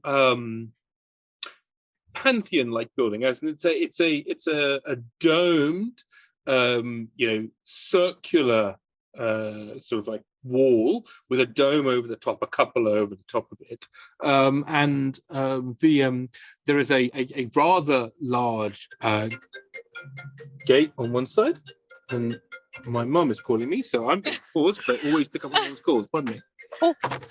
Oh wow! I have not heard that ringtone in a very, very long time. So quick check. What do we have to barter with this? Nothing. We've already bartered for it. He's My committed. mum is not calling me, she's calling my uncle. No. The You have the same name Everything as is fine. Do you have the same name as your uncle, Ramji?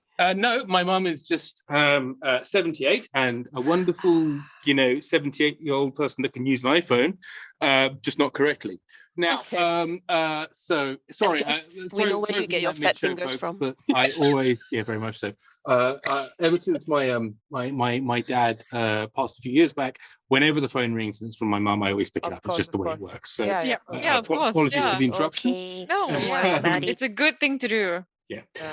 Regardless, yes, you just arrived at this sort of pantheon-like building, and it has with the dome and stuff. And there's a huge door on one side, but your guide kind of leads you around to a side entrance, which is much more sort of humble, and sort of knocks at the door. And a moment passes, another moment passes, and then the door opens, and your guide sits down. Master Esteban just said to remind you of what he said about being appropriately respectful to Lord Vishwanathan. Oh, he's a lord. Shit. Okay. I just looks over to, as you say that, and says, Lord Vishwanathan is powerful, and the term is honorific. There is no nobility in Sigil. Right. Okay. And then walks away. Okay. We'll know how to act appropriately around powerful people, I guess. So yeah. Barra, before we go in, I want to ask you a question. Yeah. Okay. You know, just now when we went to meet Esteban, right? Then Yeah. you randomly told the person outside that, we have an appointment with him. Why? Yeah. We didn't know. Yeah, I know. Was there a reason why you did it? Yeah, because I didn't want the guards to keep us out. Okay, but he's a how you say, he's a trades person. You know, Okay. he would be meeting him for purposes of trade. It's very reasonable. I know, but it seemed like there was a whole bunch of people who were trying to get inside to meet people for purposes of trade as well. So, you know, Were there? there was like a long queue of riffraff outside. There's a queue of people outside, yeah. You guys barged your way to the front. It was the same as the Amrit auction house. There's always a line of folks outside. Yeah. Okay. Okay. That is a good reason. So I'm just thinking with this man, we be as straight as possible, honest. Okay. Because Okay. the deal is already done, Yeah. Yeah. Yeah. It's already done. Yeah. Yeah. Okay. Yeah. Respectful. Yes. Respectful. Okay. You can do it. Yes. I can do it. Bob, this is how you bow. Okay, bow. Bob, try and bow. Bobby. I'm hungry. Okay. Maybe one of us should try to feed Bob so he doesn't do anything. Do you have any riaka in the bag, Daddy? No. Yeah. Okay.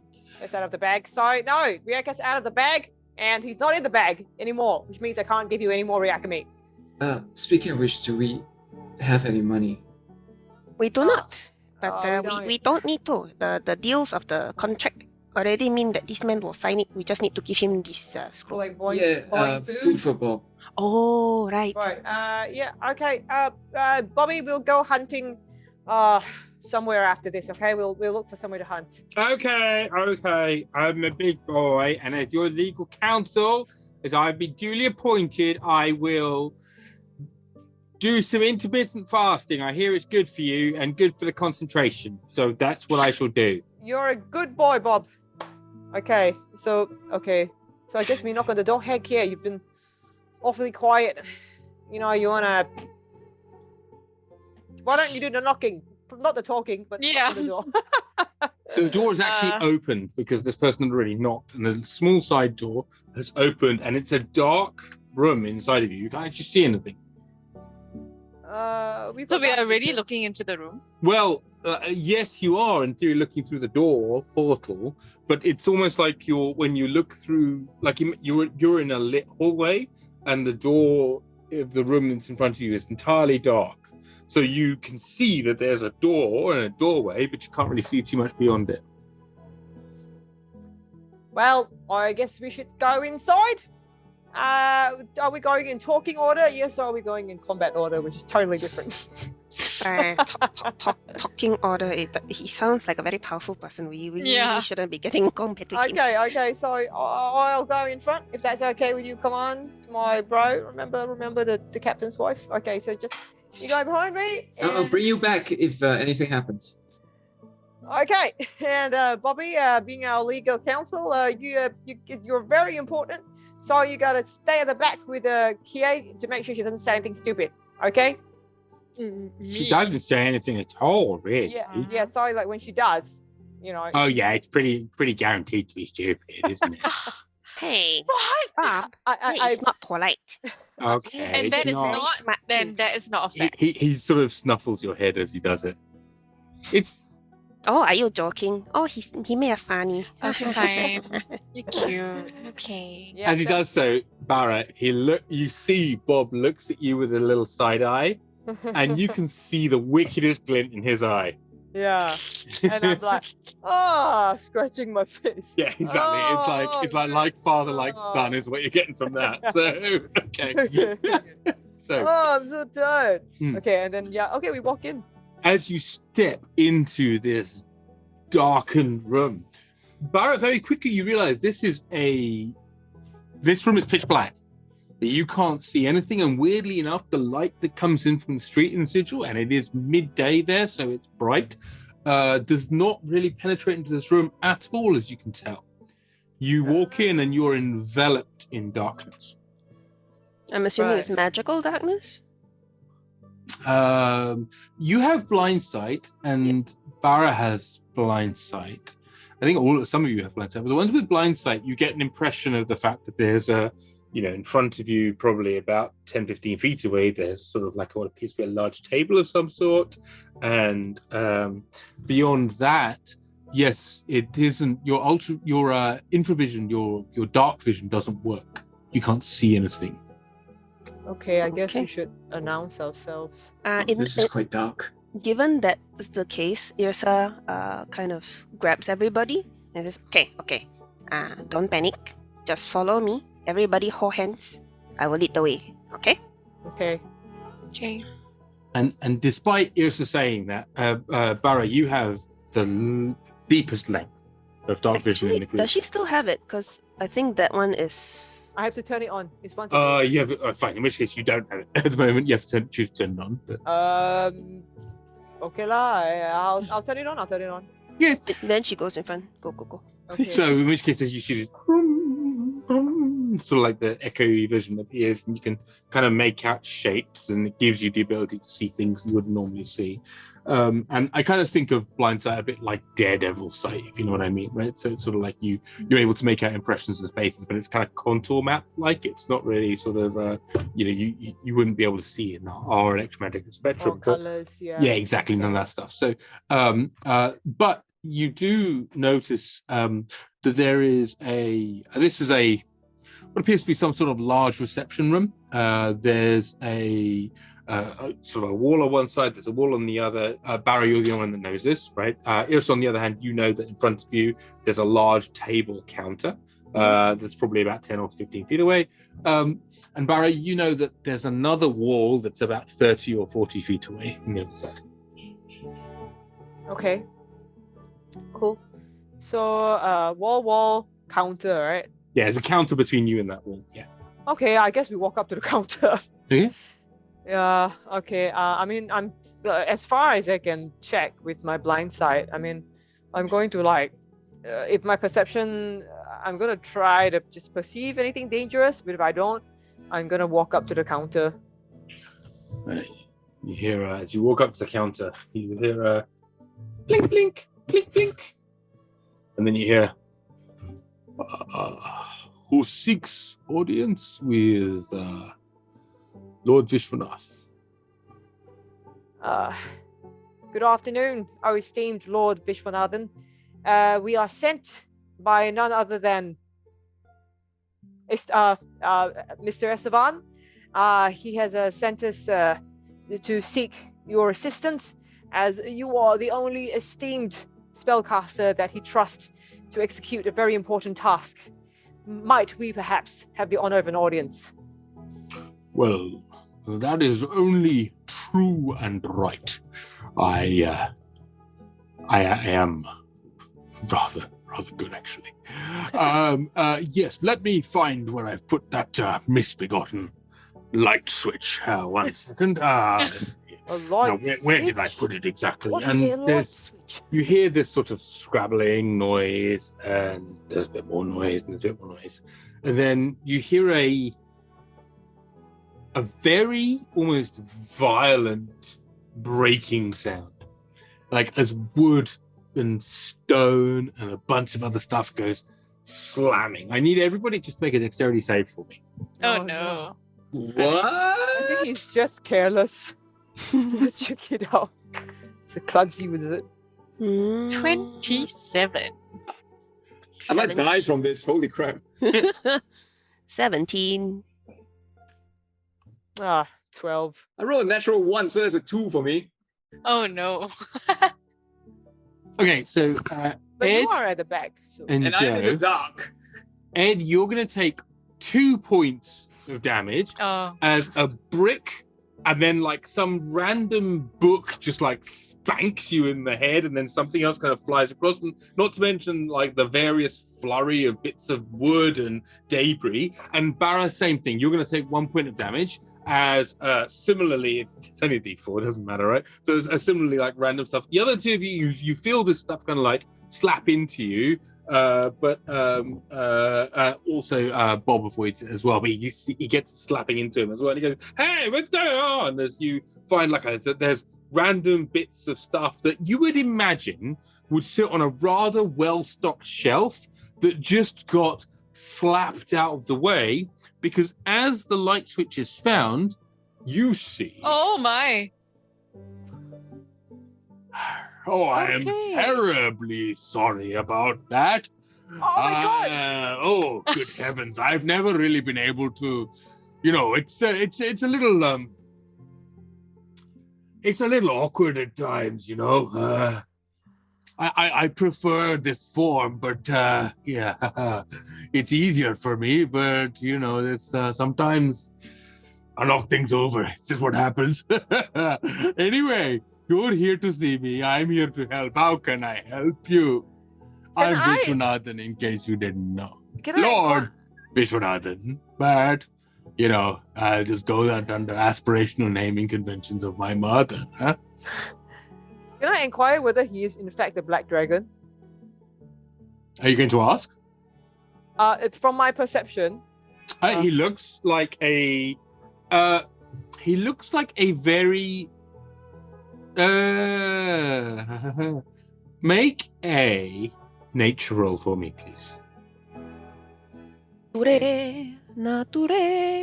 can I ask? No, Okay, just make a nature roll. Snapshot thing. 18. Looks like a black dragon to you. Okay, all right.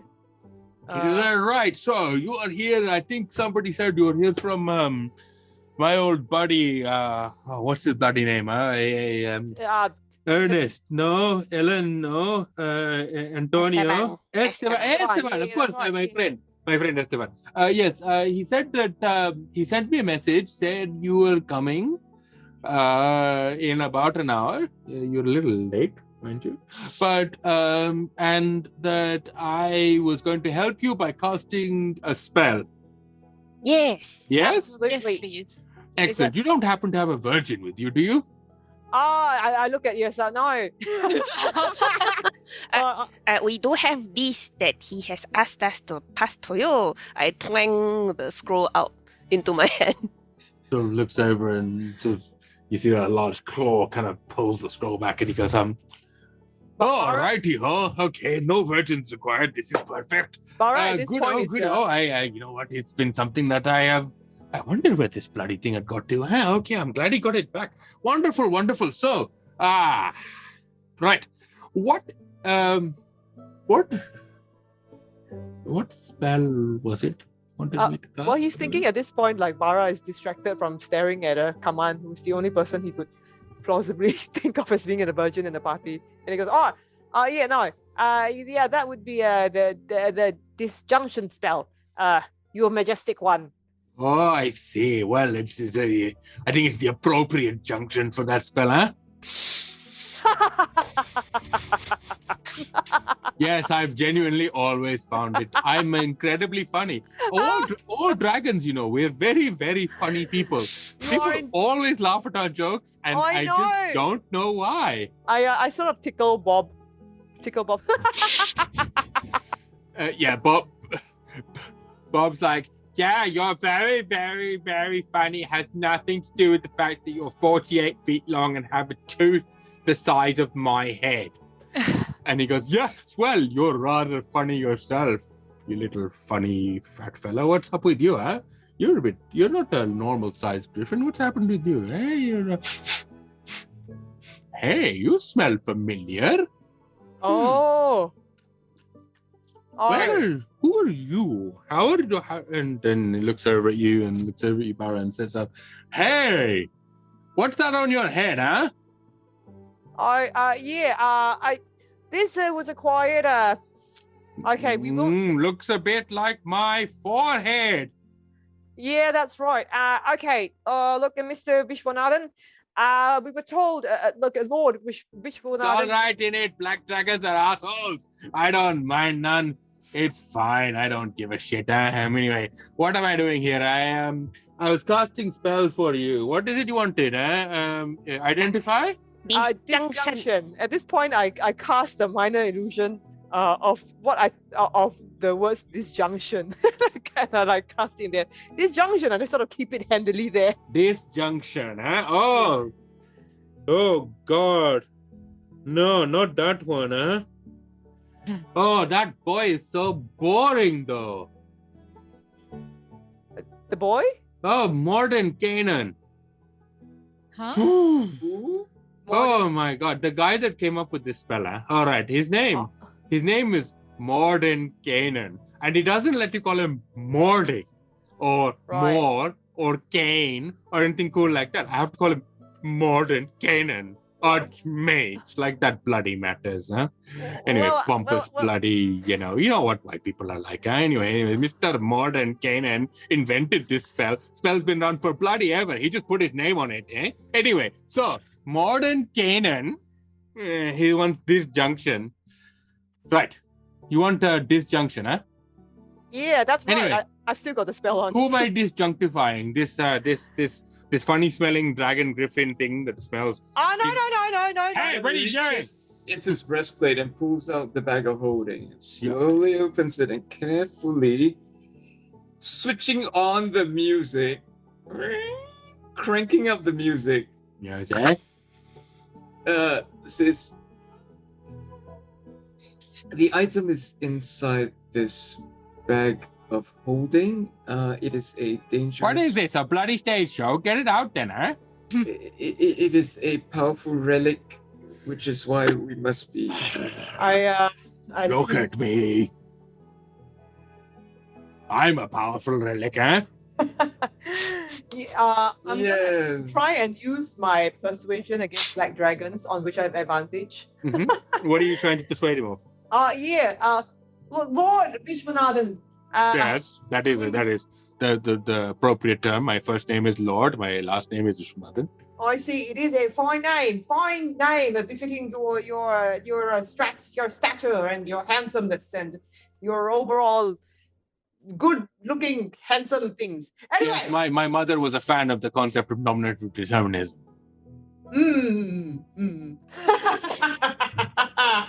I don't know whether that was funny. Anyway. No, it wasn't a bloody joke. She really named me Lord Vishwanathan. Okay. My father's name is Vishwanathan. My brother's name is Terence. My other brother's name is Sanjeev.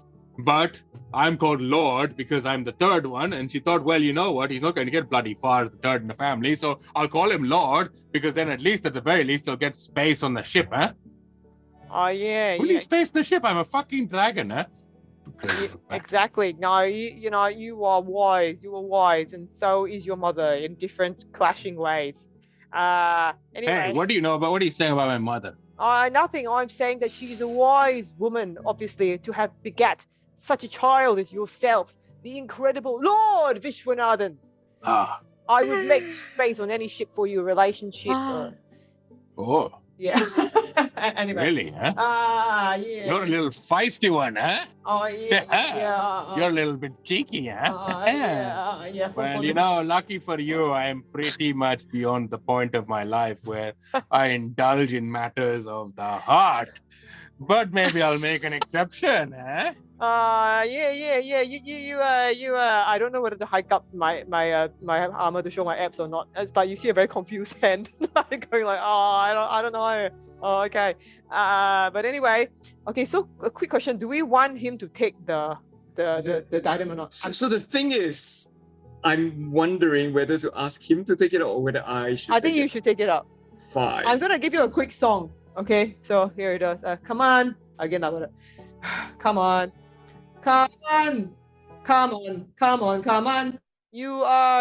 You are something.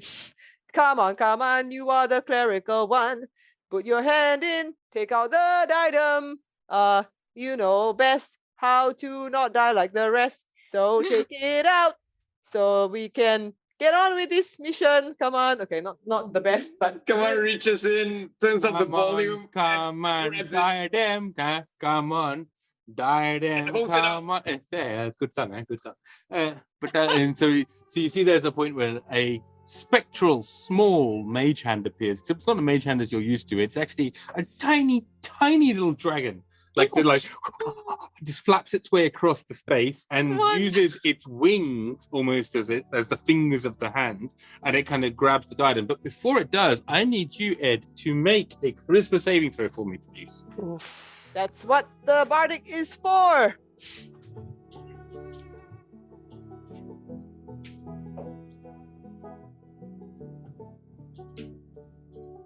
Roll your bardic.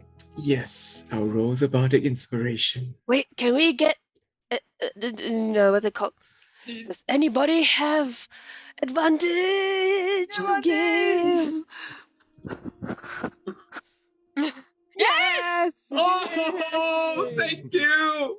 Saved by the Limb Brothers. Yes. Thanks, Richard. Okay, roll your advantage and then. What was your I first rolled roll, Ed? advantage. I'm guessing the first one was pretty bad. I rolled a 4. Okay. Oh my. So And just rolling now a you rolled a different 1. Yeah. No, I'm using a different dice now, and it's a 15 plus 8. Yeah. 23. Awesome. So Thanks, Richard. there's a moment as the circlet, you pull it out, you hear a voice from within the thing say, it's just much easier if you were just to put this to your forehead. You know that Malena's not really powerful enough to handle the genuine problems that need to be solved on Urtu.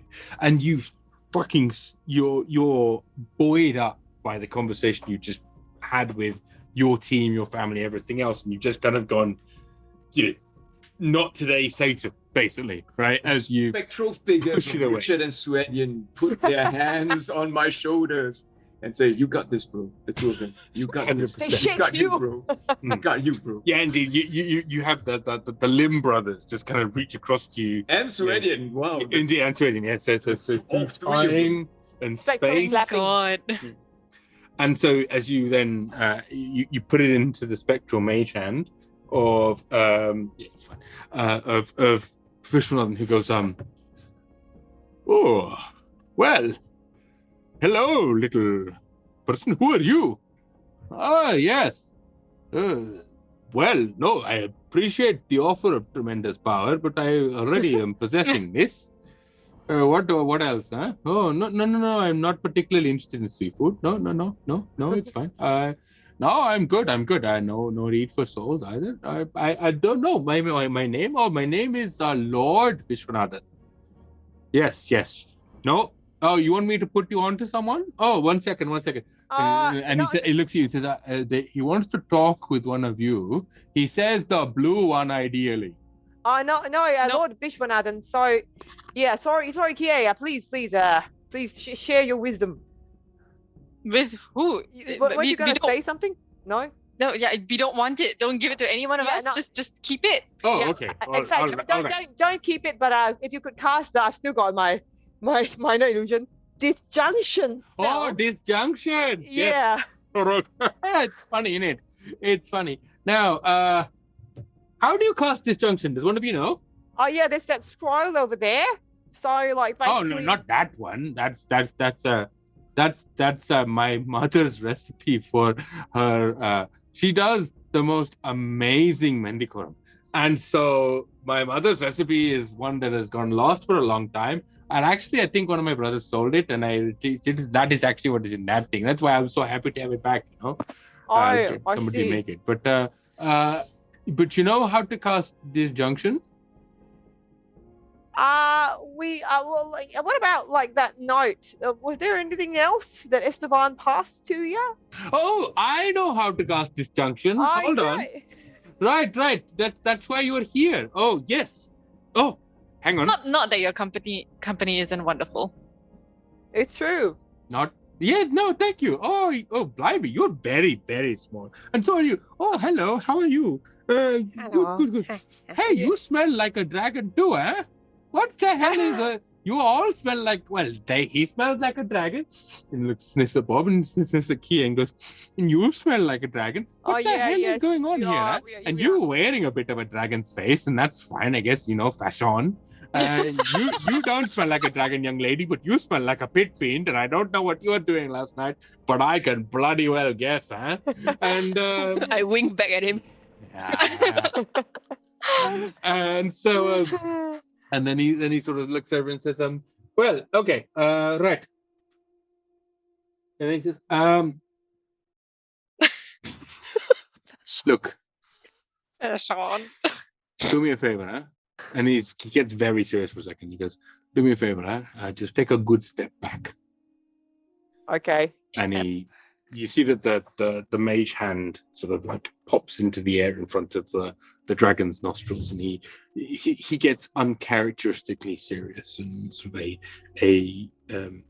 a moment of you feel the air get crispally cold in the room, as pretty much the power is tapped into and sucked from the room.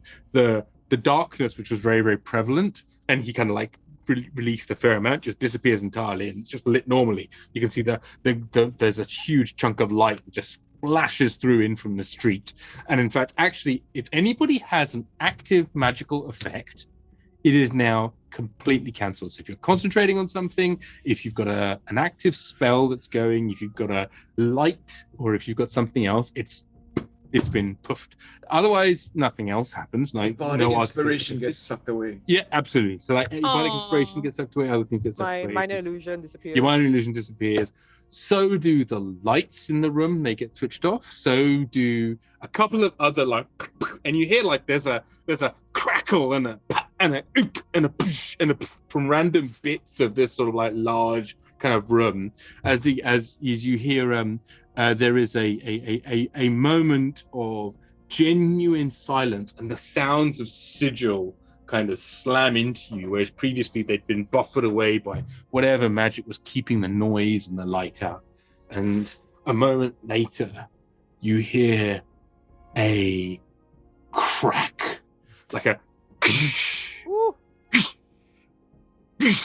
as these small fragments appear to, like these small fractures just appear on the side of the jade diadem, and they just begin to glow with this golden light. And as this golden light sort of appears and starts to push you, it's almost like one of those effects where something gets exploded out and it just kind of like gets stuck in the air. So you can see like all of the pieces, like a slow-mo explosion, all of the pieces get pulled apart, and then you feel this dragon just like, oh no, you bloody don't. And it's sort of like, you see that there's another breath as it is pulled back in towards the jade diadem. He goes, oh, you tricksy little bugger, eh? I don't give a shit what god you are or what deity. You can well kiss my bloody arse. My name is Lord Vishwanathan, and by my name, I am not going to let you do it, eh? And it sort of begins to like slap apart.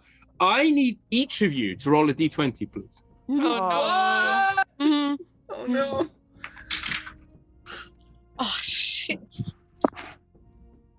7, 14. 16. 5, 14, 16, 5, and 7. So that is 30, 42. Cool. So I'll roll one here for Bob, and I'll roll one for Lord Vishnu. Okay. Uh-oh. So there is a point where it goes, oh no, shit. Oh, wait. There was an advantage for Kie from Sweden. Roll again, Kie. Yes. Thank you. And you get another one from one of your other ones gets, yeah, that's right. I rolled a 9. Okay, so that's another 5 points. Also, by the way, I think earlier on, Kaman, you only had one advantage, right? Yeah, so that's the one from... Got it. Oh. And then Casey now just there's redeemed one down as well. So Casey wants to give that to Yrsa, I think. that's fine. Okay. So Sheena, roll another one, please. Okay, thank you. Because Yrsa wrote a 5, right? Yeah. Yes, 18. Yay! Yes! Yes. Perfect. So as you see, oh bloody thank hell, God. huh?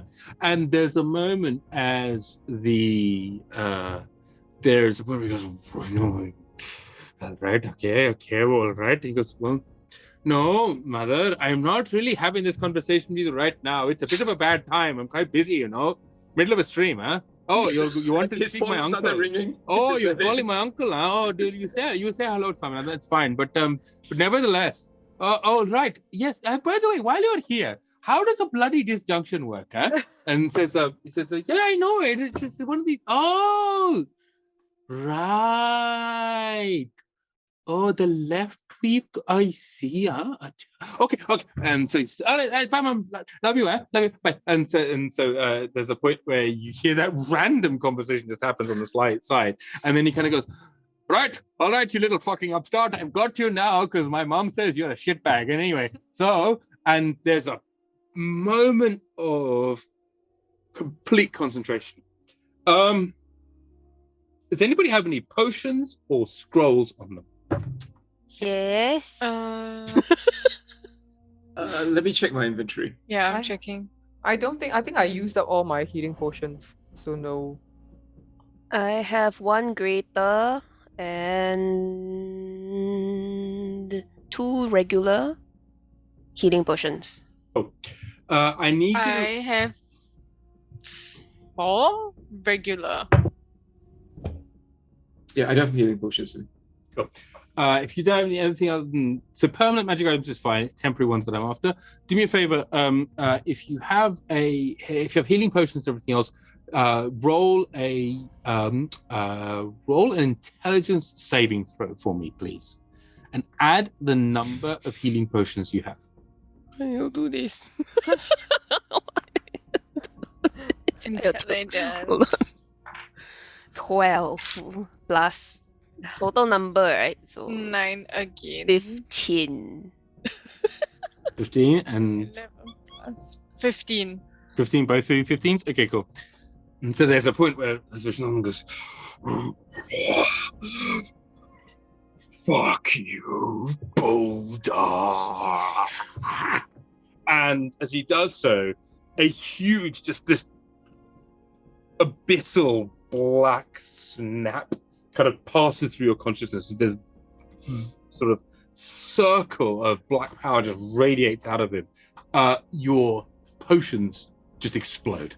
Oh. And as they do so, you see, and if they're in your pockets or in your bags, you just find glass shards, and you find this sort of grayish gloop that has replaced the magic of whatever liquid was in there previously. As whatever was that substance has now been replaced by an inanimate, magicless, bit of content. If you had any intan on you, it's gone. Right? If you had any, I'm glad we gave it all away. Yeah, temporary items, it's gone. I'm afraid. However, what's also gone is the circlet itself, the component that you had. Oh shit. The golden light that had been growing and pulling it apart into 1,000 different pieces, almost like a galaxy shape of 1,000 clusters of stars, has expanded and contracted, and finally Vishwanath pushed this sort of sphere of energy through it, And there's a moment where it looked like it was, star meets black hole kind of craziness, until this thing just shatters it. And then a half a moment later, was Vishnu says, "Oh, that was a funny night, wasn't it, huh? All right, okay. Now, what was it I was doing for you folks again? Because I can't bloody well remember. But you came in, and I remember that you brought my mother's mandigon recipe. And why are the bloody lights out?" And the lights kind of dim back up again. And as you do so, you can see on the counter are 2 pieces, not 3 anymore, but 2 pieces of very dull gray jade. Right, the previous part of the diadem was a third of it, and you saw it had broken into thousands of pieces. Now instead is what that third piece had been, that single piece is now snapped in 2, and it's a very, very, very gray color. It's not jade anymore. It's gray and it's chased in sort of silver. And he says, yes, right. So, what was it I can do for you folks? I'm Vishwanathan, by the way. You can call me Lord Vishwanathan. I appear to have a bit of a headache. I fall to my knees and I say, "Thank you, please, Lord Vishwanathan. Right. Wouldn't you like to take a rest?" Well, I'm definitely feeling a little peaky, but I mean, I would feel most, unhappy if you had come here under and I was hosting you and I just disappeared off into a room. I had to have a little nap for 20 or 30 years. That would be most uncivil, huh? Lord, You have done the thing that we have asked you to do. Thank you very, very much. thank you. Barra Yes. gets down on his knees, he prostrates himself, and Please. There is no need for this sort of. and he walks out on his hands and knees out the door. Wait, I gather the 2 bits of the diadem first. Oh, is that yours? Oh, yes. This is the thing we asked you to cast a spell on, and you have done so. I will just clear the trash. Right. Well, it seems very fair. I'd be careful with that. Looks like someone's cast Morton Caden's Disjunction on that. That's quite a powerful spell. Don't want to fuck around with that. Yes. Be very careful, huh? Outside, Yes. just to let you guys know, please continue talking. Outside, I am trying to sending to Athena because I don't know what's going to happen to her. but please Kaman's joining you outside. finish the conversation in the room On first. all fours, he's coming out to Barra. But Yrsa and Kie, please finish the conversation first if you would like to. Kie, before you go, so he looks at you and he says, "You, little cousin, what are you? What are you? What brings you here?" We came here for help with you have just given us. Thank you so much. I am a halfling, but you might feel I have an affinity to me because I am trained in the way of the Ascendant Dragon. Halflings? Halflings are nothing but trouble, normally. But, I smell much on you. Here, take this. And he sort of reaches down with his neck somewhere. Back up. And he has a very simple, small dragon scale. He palms it to you and says, if for any reason you bump into one of my family, we're the greater known Vishwanathans, as my mother would say, but the lesser known Vishwanathans. But if you bump into other shadow dragons or similar, you show them that. You say, you've had business with Lord Vishwanathan and they are to fuck right off, or equivalent. I mean, you don't have to be like that if you don't want to be like that. They can be a bit difficult. Kie takes the scale and, if possible, gives him a hug. He's like, what are you doing? What, you don't hug dragons, and halflings don't hug dragons. Have you got a ring on? Have you got Be a ring careful. on? Have I got a what? A ring on. You're a literature major. Lisa, you know what this means. Mm, Ring. Anyway, no, There we but it's fine. And he looks at you and he does so. You get the impression he's not really offended in any meaningful way. He's just like, he's making a huff. And he goes, right. And you seem to have, yes, like I said, you had a good night last night, so I'll leave you be. But, yes, right. Was I helping you with something? Was there something I needed to do for you? Yes, you have done so already. We thank you very much for your time. We will not take up any more of it. It was a great honor to have met you. Well, of course it was. Yes. We will be out of your way now. Thank you so much. Right. Well, good. Thank you for dropping by. Come back soon. Yes. Thank you for the invitation. Yeah. As you step out the door shuts and you hear him go, I'm sure I put that light switch somewhere. And you hear another sound of like random furniture clattering around as Lord Vishwanathan carries on with his way. Are you all right? Kaman says to Yrsa and Kie, I felt the explosions on you. I figured it was your potions. Yeah.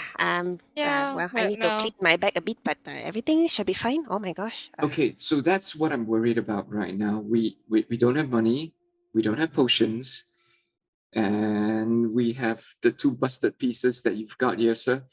So if we meet Malena again, which we're about to, we're at a bit more of a disadvantage than we were.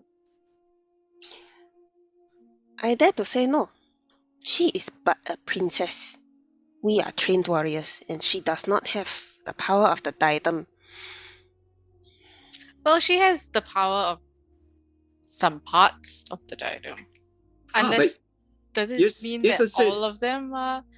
Yes, I said it would weaken the whole. That's true. But does it mean they don't work completely, or they still have a bit of power? And she still has the King of Corals on her side. Well, we don't know. But we have a bargaining chip now.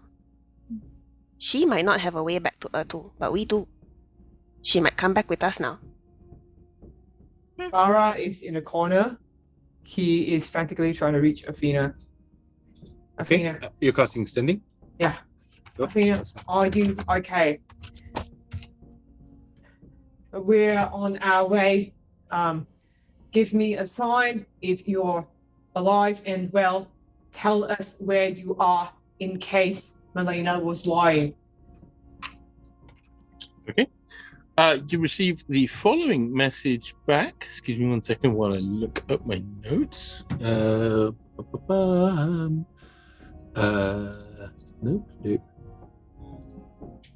Right, so the response you get is that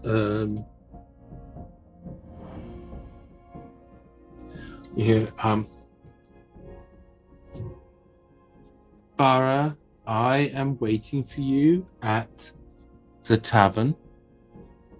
Per Malena's instructions for swap. Thank you for coming to save me. Can I roll an insight on that or not? Go ahead. Really? Go ahead. What are you rolling insight for? I want to see whether she's under control, whether she just gave me the message out of free will. Yeah, I don't think you'll be able to know that, but you can roll anyway. See what you roll. I'll roll and see whether like it sounds like her, because it doesn't sound like her. I'm gonna, Bri, I'm gonna need your help. I need your help. Oh yeah, it's easy now. Okay. Now that I've been guidanced.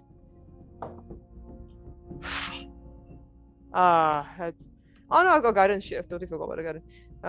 It's probably not going to be very much use. Oh yeah. Oh, thanks. You're a 4. Okay. 11. Look, it's super hard to tell, right? I mean, you're looking for. You're right. It doesn't sound like her because normally she's just been like, "What the fuck do you want?" in some ways. Or like, hey, look, give me some space. In this case, the response back is both a little terse, but also the response of somebody that's quite stressed.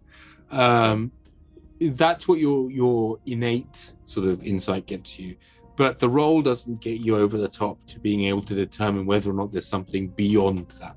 You know what I Okay, mean? well, I'll tell the rest of the party. I'm like, okay, guys, she's still alive. She's still alive. We gotta go. We gotta go. She's there at the tavern. We gotta go. Okay, let's go. Oh. And on that note, as you start heading towards the tavern that is very, very close to where the portal to Urtu is, we will pick that up next week at 7 p.m. on Monday. Thank you very, very much, Lisa Yoshi, Chan, Joe Tan, and Ed Choy as our wonderful party, Survey Team 3. As always, a big thank you to Hans and Cheryl for helping to set everything up. Wonderful thank you to everybody in the audience for just hanging out and watching and playing And redeeming your intern for us. Thank you. And doing all kinds of crazy things. We had a great time tonight. We will be back on Thursday with Singapore RR and We're halfway there. It's like somewhere between dark and sleeping. okay. I mean, sure. Singapore Nightcall, but we'll get there. Let's say Singapore by Night, which is on Thursday evenings at 7 p.m., which is our Vampire the Masquerade campaign. Thank you very much for the cheers. Thank you very much for hanging out, everybody. Do join our Discord if you've not taken a moment. Hit follow or subscribe or like or any of the other things. And yeah, come hang out with us. We talk a lot of nonsense. I am very much looking forward to kicking the replay off and watching Rara's continuous memes from the replay. And yeah, thanks so much, everybody. We will chat to you. Well, the Fourth Culture, do you know when Ramchi will next stream? Probably tomorrow, because I'm trying to get an hour in every day. Yes. So we'll see you all soon. Thanks very much, folks. See you all soon. Take care. Bye. Thanks, everyone.